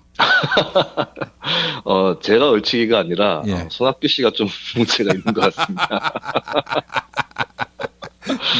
이게 여담이긴 한데 손학규 씨가 이명박근혜 정권 창출의 최고 공로자예요. 왜냐하면 손학규 씨가 만약 그때 한나라당 경선을 끝까지 완주했으면 이명박 표를 많이 깎았을 거고요. 당시 결과적으로 이명박이 박근혜한테 1% 차이 정도로 당내 경선 겨우 이겼기 때문에 손학규가 완주했으면 박근혜가 2007년에 대통령이 됐을 겁니다. 박근혜 아마 대통령이 됐으면 이명박을 박살내놓지 않았을까요? 먼저 됐으면. 그렇죠. 그러면은 그 다음에 손학규 씨한테 차례가 왔을 수도 있다. 2012년도에 대통령이 됐을 수도 있어요. 지금 생각해보면. 근데 그 찬스들을 다 비껴나가고 있는 분이 손학규 씨다. 지금 또 똑같은 그런 상황이 또 펼쳐지고 있는 거죠. 어쨌든 당시에 수구 보수 세력의 방안은 손학규가 아니고 이명박이었고요. 그때 조선일보는 박근혜를 눌러가면서 이명박 편에 섭니다. 네, 박근혜 7인의 멤버 중에 조선일보 부회장이었던 안병훈 씨라고 있죠. 이 사람이 그 당시에 나도 조선일보 출신이지만 조선일보가 해도 너무한다. 이렇게 푸념할 정도로 네, 조선일보가 이명박을 밀었었던 전국이었습니다. 사실 이명박이 뭐 대단한 독자적 조직력을 가진 인물은 아니었던 건데 재벌이든 조선일보든 뭐 기득권 세력이 이를 업고 가면서 박근혜하고는 일단 선을 그었던 거죠. 이것이 의미하는 거는 한국 수구 보수 세력에게 비박정희 계열이 분명히 있고 그들의 독자적 프로그램이 예전부터 어느 정도 가동돼 왔다. 이것은 좀 명확한 것 같습니다. 물론 지금까지는 그게 좀 여의치 않았던 측면이 있고 이명박을 세웠다가 또 대실패로 돌아간 측면이 있습니다. 이명박 정권을 거치면서 오히려 토건국가, 뭐 신자유주의, 민영화 뭐 이런 노선들이 다 실추돼 버린 거죠. 조선일보는 참 지금 와서 보면 더더욱이나 그것이 뚜렷하게 보이는데 박근혜를 불러들이기는 싫었을 겁니다. 박근혜 수준에 대해서 어느 정도는 다 알고 있었을 거고 무엇보다도 대를 이어서 또 충성하고 고개 조아리기 싫다 이런 게 있었을 텐데 근데 이제 이명박 정권을 거치면서 또 위기가 오니까 어쩌겠습니까. 박근혜라는 인물이 워낙 커져버린 상황에서 일단은 대통령이 되도록 놔두는 수밖에 없었을 테고요. 근데 이제는 제대로 정리를 안 하면 박근혜랑 다 같이 죽는다 이런 시점이 오고 만 것이죠. 저는 지난 총선 때 알아본 것이 박근혜라는 사람은 새누리당 과반 의석에는 관심이 없다. 그게 직감을 할 수가 있겠더라고요. 이 사람은 오로지 친박 의석수 최대화에만 관심이 있다. 조선일보도 알아봤을 거고 같이 어떤 수구 보수 세력이 미래를 도모할 수는 없다. 이것을 깨달았을 것 같습니다. 그래서 오늘날까지 이런 게 아닌가 생각이 들고 저는 요새 조선일보의 그 엄성섭 앵커 가끔 보면 참 어이가 없습니다. 한 번은 주말 촛불 집회를 하루 앞두고 월간조선 전 편집장이랑 이렇게 얘기를 하면서 집회 전개 양상 예측을 하는데 중간에 이 엄성섭 앵커가 하는 말이 저희 대학 때 집회했던 것처럼 뭐 이런 말을 하더라고요. 이분이 대학 때 진짜 뭐 집회를 했던 건지. 엄성섭 앵커가 저하고 나이가 같아요. 그런데 대학을 같은 시기에 들어갔다면은 그때는 한 총련이고 뭐 이른바 권위주의 정권 시절의 운동권 그 끝물인데 그러니까 거의 대부분의 학생들이 이렇게 운동권에 잘 가담하지 않던 때였습니다. 그렇다면은 다시 이야기해서 이 사람이 진짜 운동권이었다는 얘기예요. 그런가요? 그런 셈이 되는 거죠. 예전처럼 뭐 전대엽 시절처럼 운동권 아닌 학생이 극소수고 운동권인 학생이 다수였던 그런 시대의 학생이 아니었다는 얘기예요. 그 집회라는 게 근데 운동권 집회였는지 한번 팩트 체크는 필요할 것 같습니다. 그러네요. 다른 무슨 집회일 수도 있고, 우익 집회라던가. 하여튼 저는 참 TV조선 보면서 참 가짜안타라는 생각을 많이 요즘에 하고 있는데요. 저는 이 탄핵 정국이 이제 펼쳐지고 있는데 이거를 조선일보나 비박근혜 계열이 주도하는 거 아니냐 뭐 이런 위기감들이 있는 것 같아요. 근데 저는 그럴 필요는 없다고 생각을 합니다. 조선일보가 이 사태 초기에 사설로 박근혜 이선 후퇴 뭐 내치를 총리한테 맡긴다 이런 주장을 했다가 이제까지 밀려서 탄핵 주장하고 이런 걸로 좀 이미 밀려난 게 있고요. 자기들이 어디까지 밀릴지 아직도 모를 수가 있습니다. 그리고 이미 새누리당이 2번 정권을 연거푸 잡았기 때문에 어차피 3번째로 정권 창출하는 게 안 그래도 어려운 게 있고요. 비박 계열도 가까운 미래에 크게 좀 재기를 하고 일어날 공사는 좀 없어 보입니다. 새누리당 분당을 또 쉽게 할 수 있는 처지도 아니긴 하지만, 왜냐하면 새누리당 당 조직이나 당 재산이 좀 아까울 거고요. 어지간하면 스스로 좀 당권을 급하게 잡아서 해체를 시키고 새 이름으로 다시 만들고 싶을 텐데, 이게 또 여의치 않으면 신당 창당을 또 급하게 해야 되는 그런 좀 급박한 상황이 비박에 닥쳐 있는 겁니다.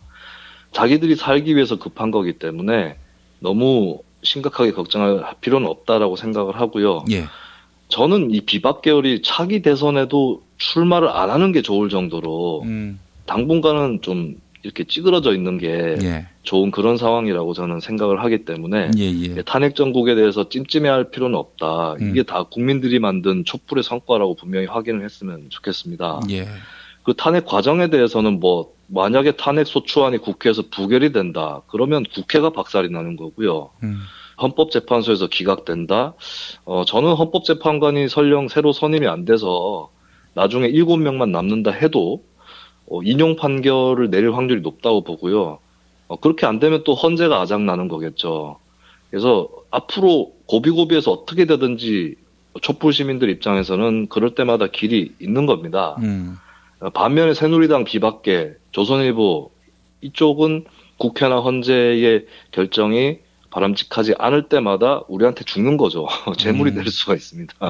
화풀이 대상으로 그때마다 두들겨 맞을 수 있거든요. 그래서 조선일보가 앞으로 당분간 박근혜를 사력을 다해서 몰아붙여도 이것 때문에 조선일보가 주장하는 걸 기피하거나 의심할 필요는 없다.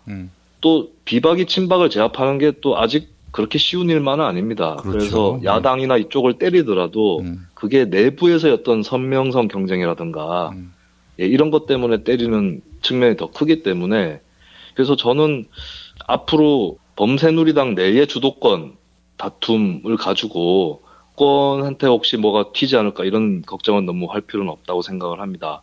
그리고 사실 조선일보나 비박이 다음 정권을 또 잡을 거를 원할까?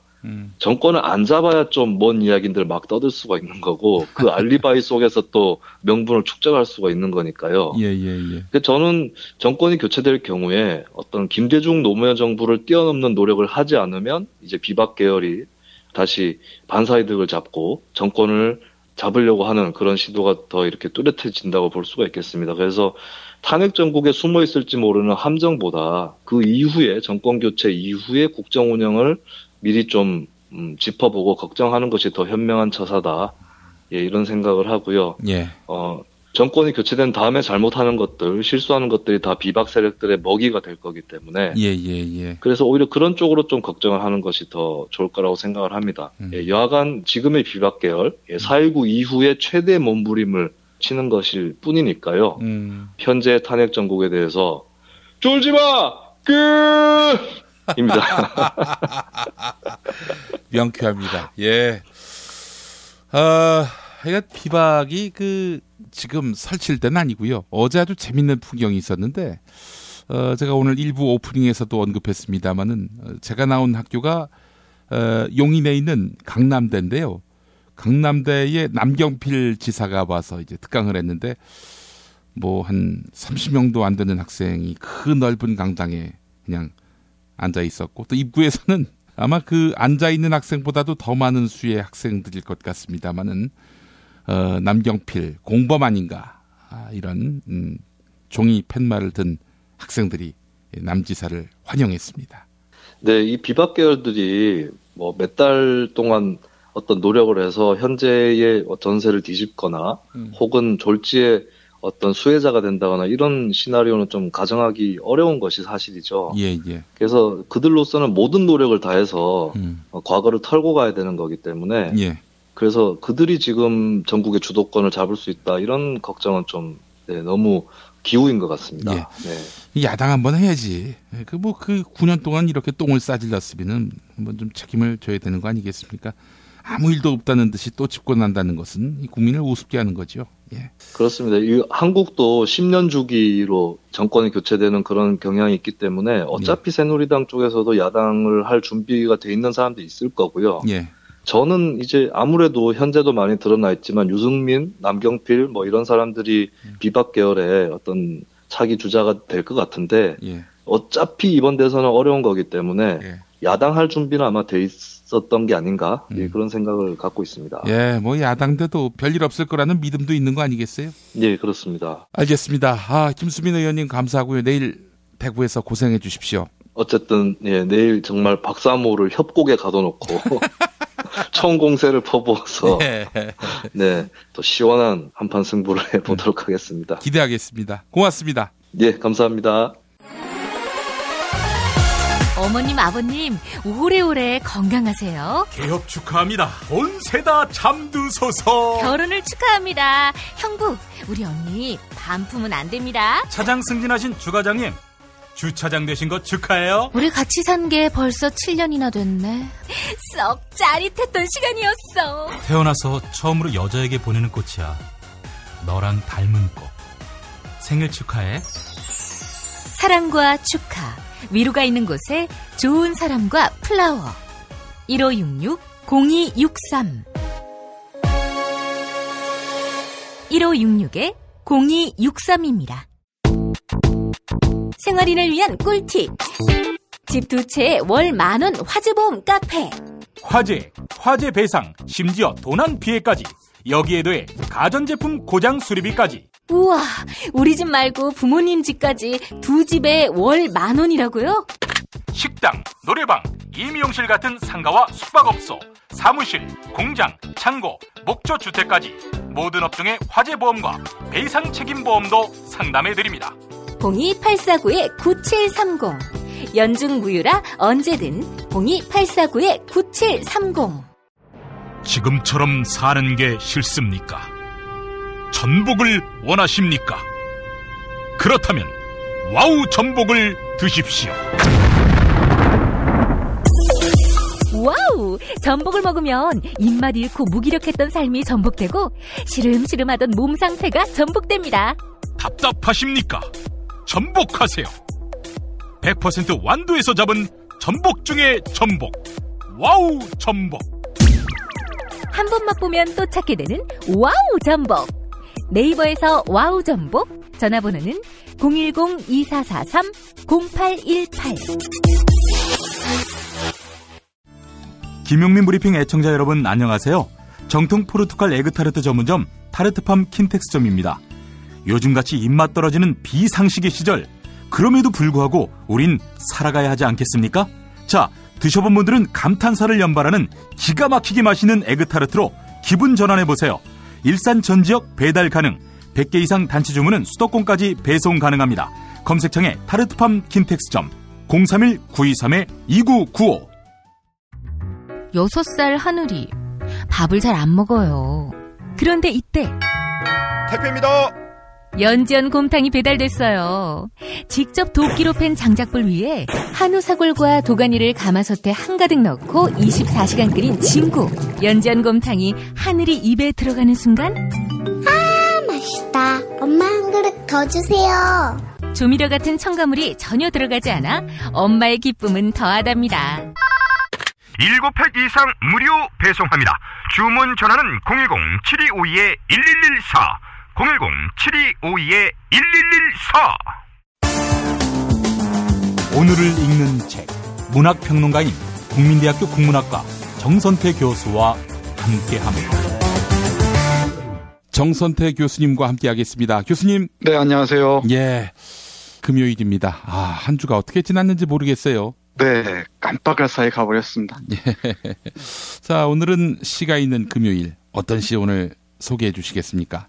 네, 이런저런 좀 고민을 하다가 뉴스를 보니까 농민들이 트랙터와 트럭을 몰고 서울로 오고 있다네요. 전봉준의 이름으로. 네, 전봉준의 이름으로 해남에서 출발하고 진주에서 출발해서 그 먼 길을 올라와서 서울 도착한 것 같습니다. 지금 시간쯤, 그죠? 예. 그래서 그 농민들 또는 농부들, 농촌의 삶뿐만 아니라 이 한반도 곳곳에 사는 많은 사람들의 깊은 애정을 보여주고 있는 시인. 지금까지도 뭐 이런저런 활동을 많이 하고 계시죠. 예. 신경림 선생님의 몇 편 보도록 하겠습니다. 신경님. 예. 제 책상에 지금 농무, 세제, 달넘새, 가난한 사랑 노래 이런 시집들이 몇 권 있습니다. 그 중에 몇 편 함께 감상하도록 하겠습니다. 예. 설명은 많이 하지 않을 거고요. 썩 좋은 목소리는 아니지만 낭독해 드리는 걸로 가름하겠습니다. 먼저 농무라는 그 시집 1973년에 처음 간행됐고 1975년에 공식으로 창비해서 간행된 시집에 실려있는 농무라는 시집에 실려있는 그 표제작 농무 한번 읽어보겠습니다. 그 농무는 농부들이 잔치처럼 춤을 추는 걸 얘기하죠. 농악과 비슷한 걸 일단 생각하시면 될 것 같습니다. 농무, 징이 울린다. 막이 내렸다. 오동나무에 전등이 메어 달린 가설무대. 구경꾼이 돌아가고 난 텅 빈 운동장. 우리는 분이 얼룩진 얼굴로 학교 앞 소주집에 몰려 술을 마신다. 답답하고 고달프게 사는 것이 원통하다.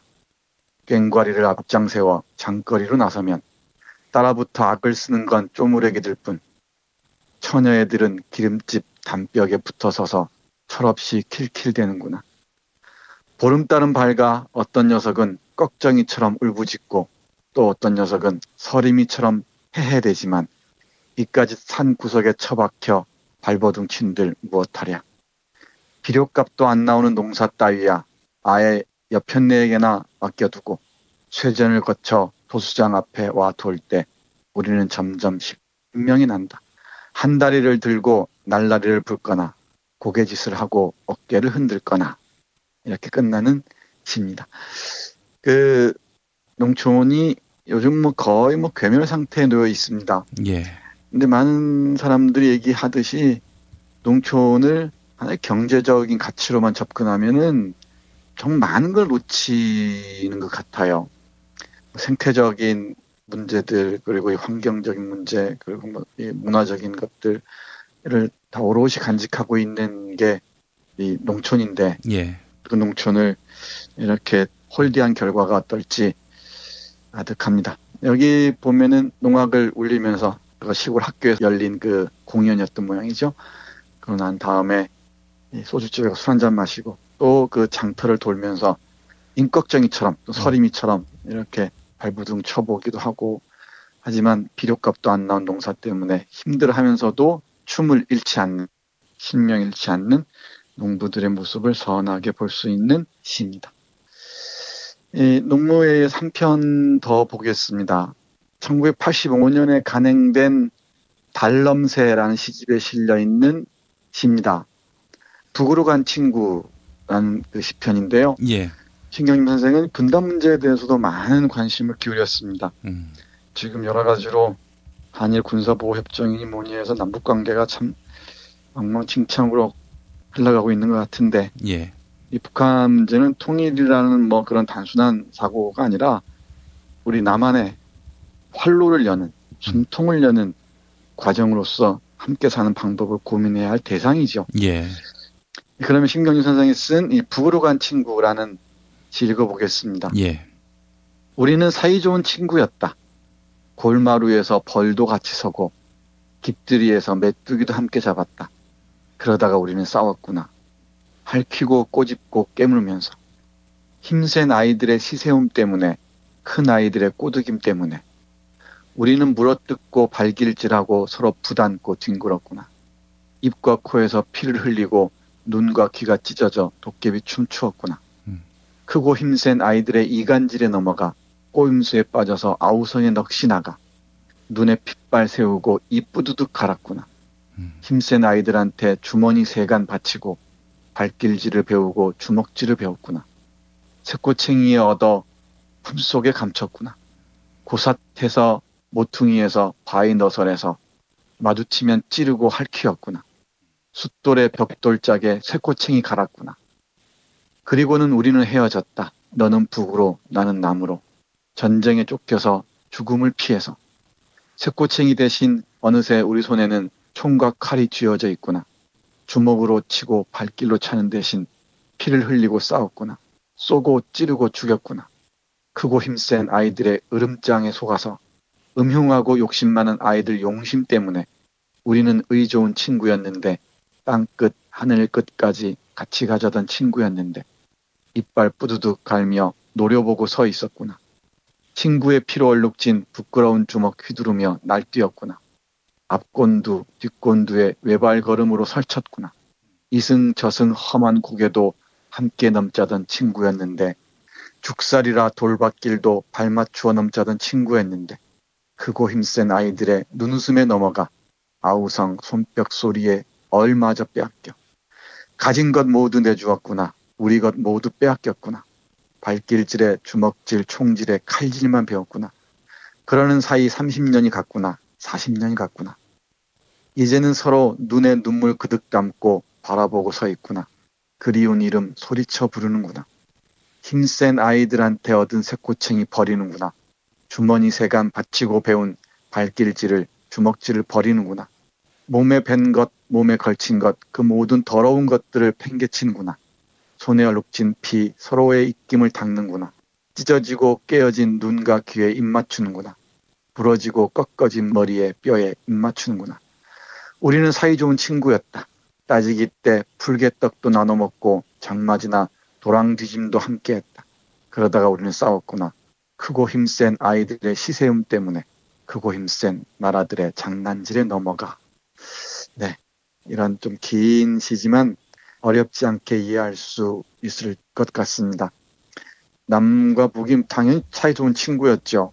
그런데 강대국들의 장난질에 시세움에 이간질에 넘어가 서로가 깊은 상처를 남긴 채 지금까지 이어지고 있습니다. 뭐 어떤 식으로든 이 화해는 불가피하다고 생각하는데요.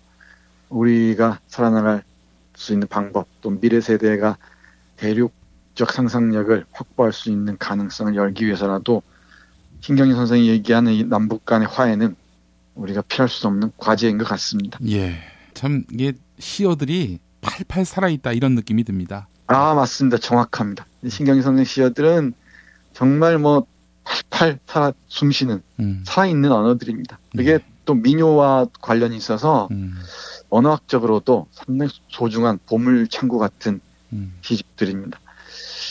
다음으로 먼 길이라는 시 보겠습니다. 예. 지금 우리가 어떤 혁명의 시간, 시민혁명의 역사를 살아가고 있다고 여러 차례 말씀드렸는데 예. 이 길이 그렇게 만만치 않을 거라는 게 제 생각입니다. 예. 끈질기 있게 길게 호흡을 갖고 우리 역사에 남았던 상처들, 고름들을 정말 다 빨아내는 그리고 세사를 돋게 하는 그런 과정이었으면 좋겠습니다. 예. 신경림 선생이 먼 길을 읽어보도록 하겠습니다. 버릴 것은 버리고 줄일 것은 줄이자. 아까울 것 없다. 자를 것은 자르자. 어둡고 먼 길을 떠나야 하니까. 다가오는 어둠 끝내 박지 않으리라. 생쥐들 설치는 것쯤 거들떠도 볼 것 없다. 불어닥칠 눈보라와 비바람 이겨내자면 겉에 걸친 것, 붙은 것 몽땅 떨쳐버려야지. 간편한 맨몸으로만 꺾이지도 지치지도 않고 먼 길 끝까지 갈 수 있지 않겠느냐. 다 버리고 가지와 몸통만이 남거든.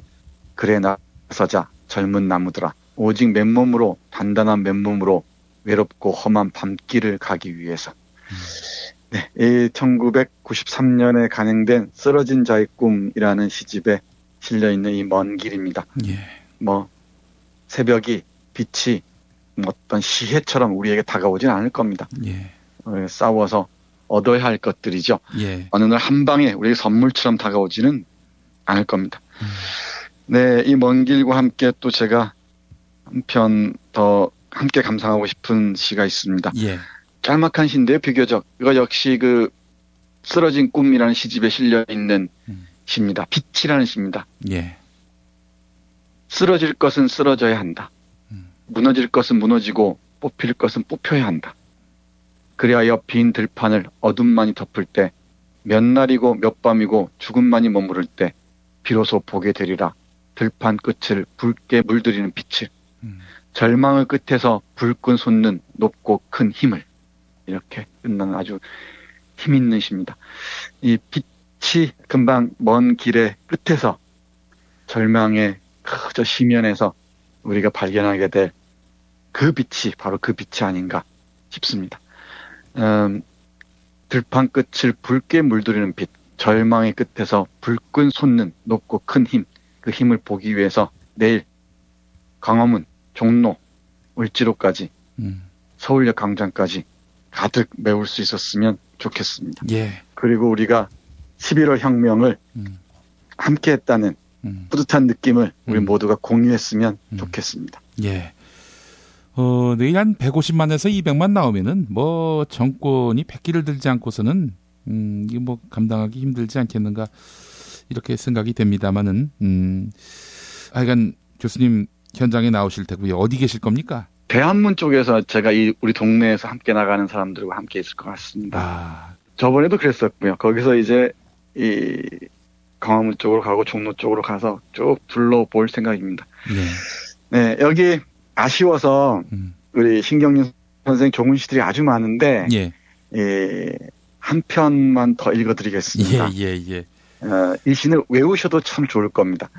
1988년 실천문학사에서 간행된 그 가난한 사랑 노래라는 시집에 실려 있는 표제작 가난한 사랑 노래입니다. 가난하다고 해서 외로움을 모르겠는가? 너와 헤어져 돌아오는 눈 쌓인 골목길에 새파랗게 달빛이 쏟아지는데 가난하다고 해서 두려움이 없겠는가? 두 점을 치는 소리, 방범대원의 호각 소리, 메밀목 사려 소리에 눈을 뜨면 멀리 육중한 기계 굴러가는 소리. 가난하다고 해서 그리움을 버렸겠는가? 어머님 보고 싶소 수없이 뇌어보지만 집 뒤 감나무에 까치밥으로 하나 남았을 새빨간 감 바람 소리도 그려보지만 내 볼에 와 닿던 내 입술의 뜨거움. 사랑한다고 속삭이던 내 숨결. 돌아서는 내 등 뒤에 터지던 내 울음. 가난하다고 해서 왜 모르겠는가? 가난하기 때문에 이 모든 것들을 버려야 한다는 것을.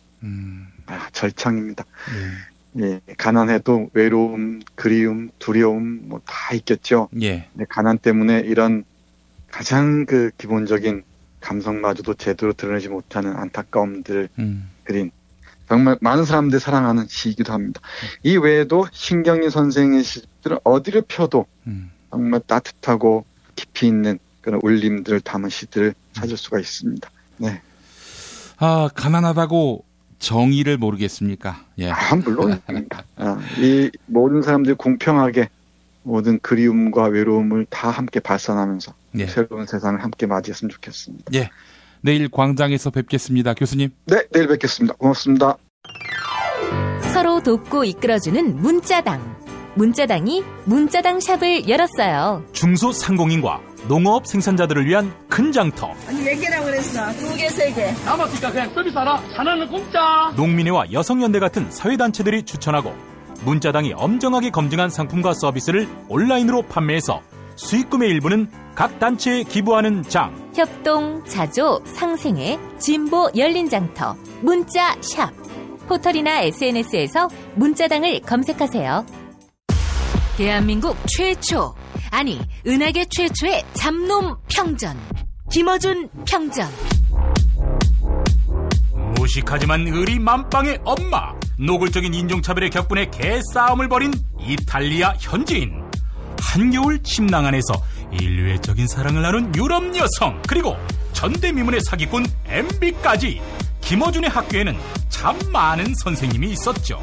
자기가 언제 행복한지, 내 욕망이 뭔지, 내가 어떻게 생겨먹었는지 자기하고 대면을 해야 돼요. 그래서 내가 하고 싶은 걸 찾아야 됩니다. 누구의 눈치도 보지 말고 욕망의 주체가 돼서. 그리고 그 일을 그냥 해요. 은하계에 다시 없을 딱 한 사람, 김어준. 김용민이 김어준을 9년간 관찰한 기록. 김어준 평전. 김어준 평전, 인터하우스에서 나왔습니다. 매일 일부 코너지요. 뉴스 듣기 능력 평가. 당첨된 분께 도서출판 옐로브릭에서 협찬하는 연애 망치는 남자 보내드립니다. 오랫동안 연애와 인간관계에 실패해왔던 주인공의 자전적인 이야기를 다룬 책입니다. 연애 망치는 남자. 나쁜 관계의 습관을 고치지 못하면 연애뿐 아니라 결국엔 나라까지 망치게 되지요. 박근혜 씨. 여러분의 많은 관심 바라겠습니다. 연애 망치는 남자입니다. 자, 그리고 매주 금요일 정답자 한 분께 거제도 펜션 이용권 드리고 있는데요. 경남 거제시 장목면 율천 두모로 154-43 두모실 펜션. 네, 남해바다가 한눈에 보이는 절경입니다. 검색창에 두모실 펜션 찾아주시면 되겠습니다. 어제 뉴스 듣기 능력 평가 청와대에서 구입한 IB 글로 불린 SN주는 후천성 면역 결핍증 치료제지요. 네, 후천성 면역 결핍증의 또 다른 이름 맞히는 게 어제 문제였습니다. 아시지요? 에이즈입니다. 소금 호수님, 박근혜는 피검사를 몰래 했습니다. 왜 샀을까? 궁금합니다. 네, 엄상천님, 이완배 기자가 소개한 tit-for-tat 전략에 적극 공감합니다. 물에 빠진 개는 두들겨 패야 합니다. 네, 반려견, 일반 동물을 학대하자 이런 얘기가 아닌 건 잘 아시겠죠. 개는 말 그대로 은유적인 표현입니다. 자, 어제 피박 퀴즈 정답자도 만나보겠습니다. 세상에서 가장 맛있는 김치, 이담채 김치. 유전자 변형 곡물과 화학 첨가물을 전혀 사용하지 않는 과자. 예, 별을 따다 구운 과자 받으실 분입니다. 박근혜가 잘못된 교과서로 역사를 배우면 혼이 이렇게 된다라고 했지요. 자, 뭐가 된다고 했을까요? 정답은 비정상이었죠. 혼이 비정상이 된다. 포도젤리님, 당첨자입니다. 비정상적인 절차와 방법으로 추진한 교과서는 지금 즉시 폐기돼야 합니다. 우리의 저항이 꼭 좋은 결실을 맺을 거라고 확신합니다. 네, 하야 하그라님, 나라가 이 지경이 된 건 작은 것에 침묵하고 내 밥벌이에 급급했던 죗값인 것 같습니다. 네, 제 가슴도 찌르네요. 예, 이종황의 허리디스크쇼로 이어갑니다.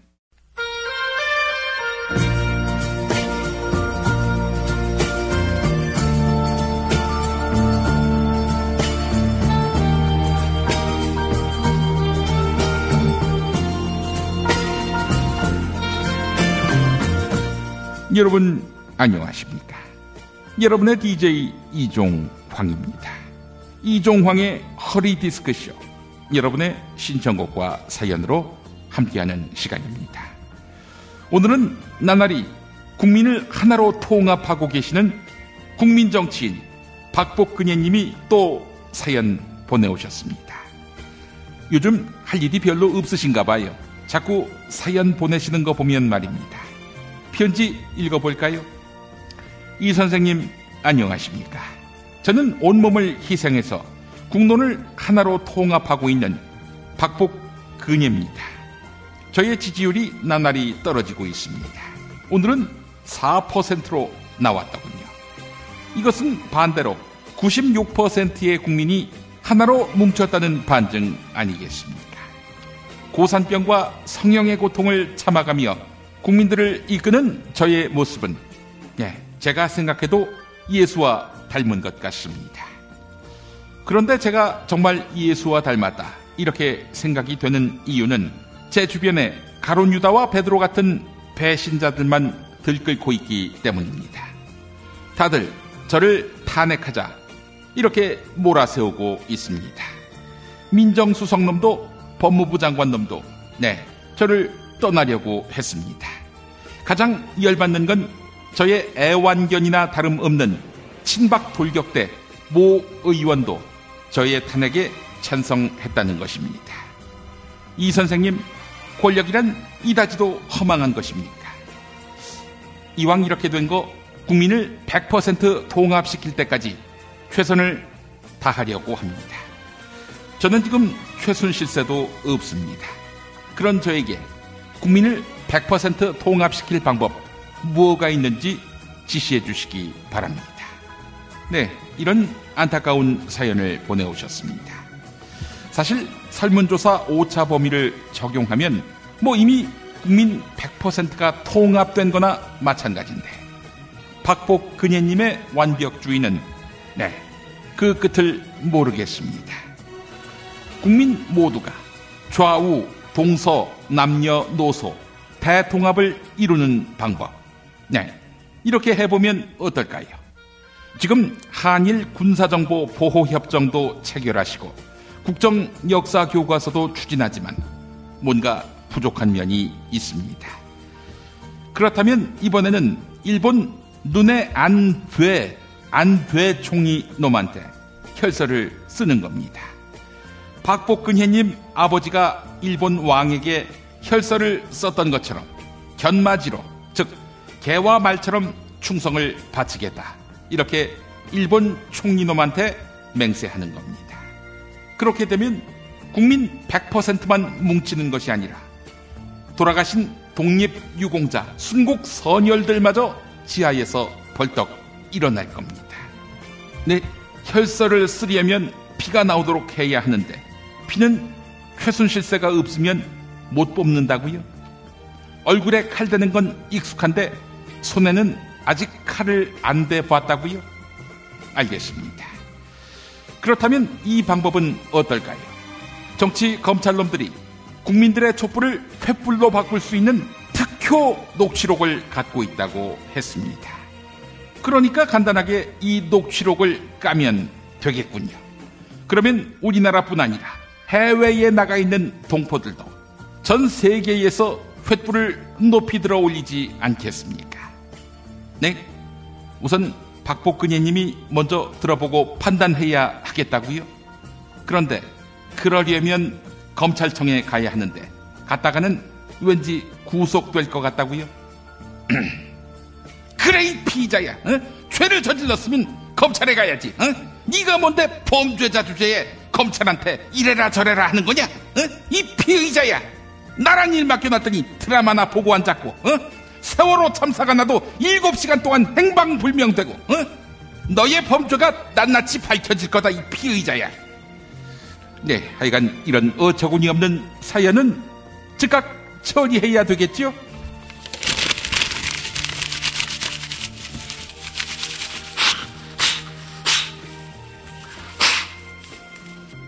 여러분의 신청곡과 사연으로 함께하는 이종황의 허리 디스크쇼.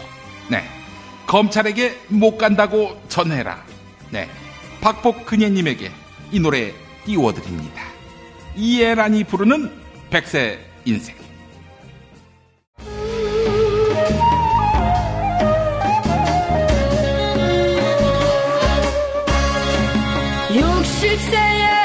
저 세상에서 날 데리려 오거든. 아직은 젊어서 못 간다고 전해라. 70세에 저 세상에서 날 데리려 오거든. 할 일이 아직 남아 못 간다고 전해라.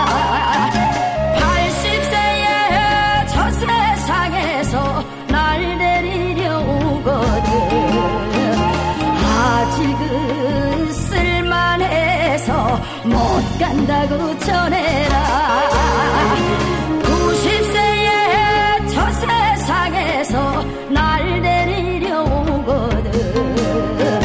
알아서 갈 테니 대충 말라 전해라.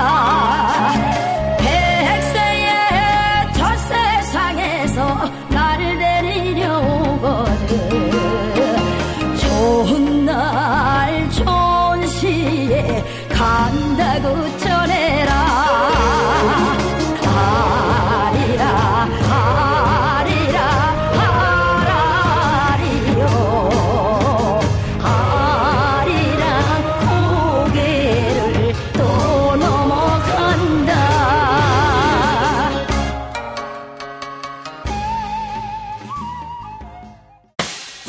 김용민 브리핑과 함께한 시간 어떠셨어요?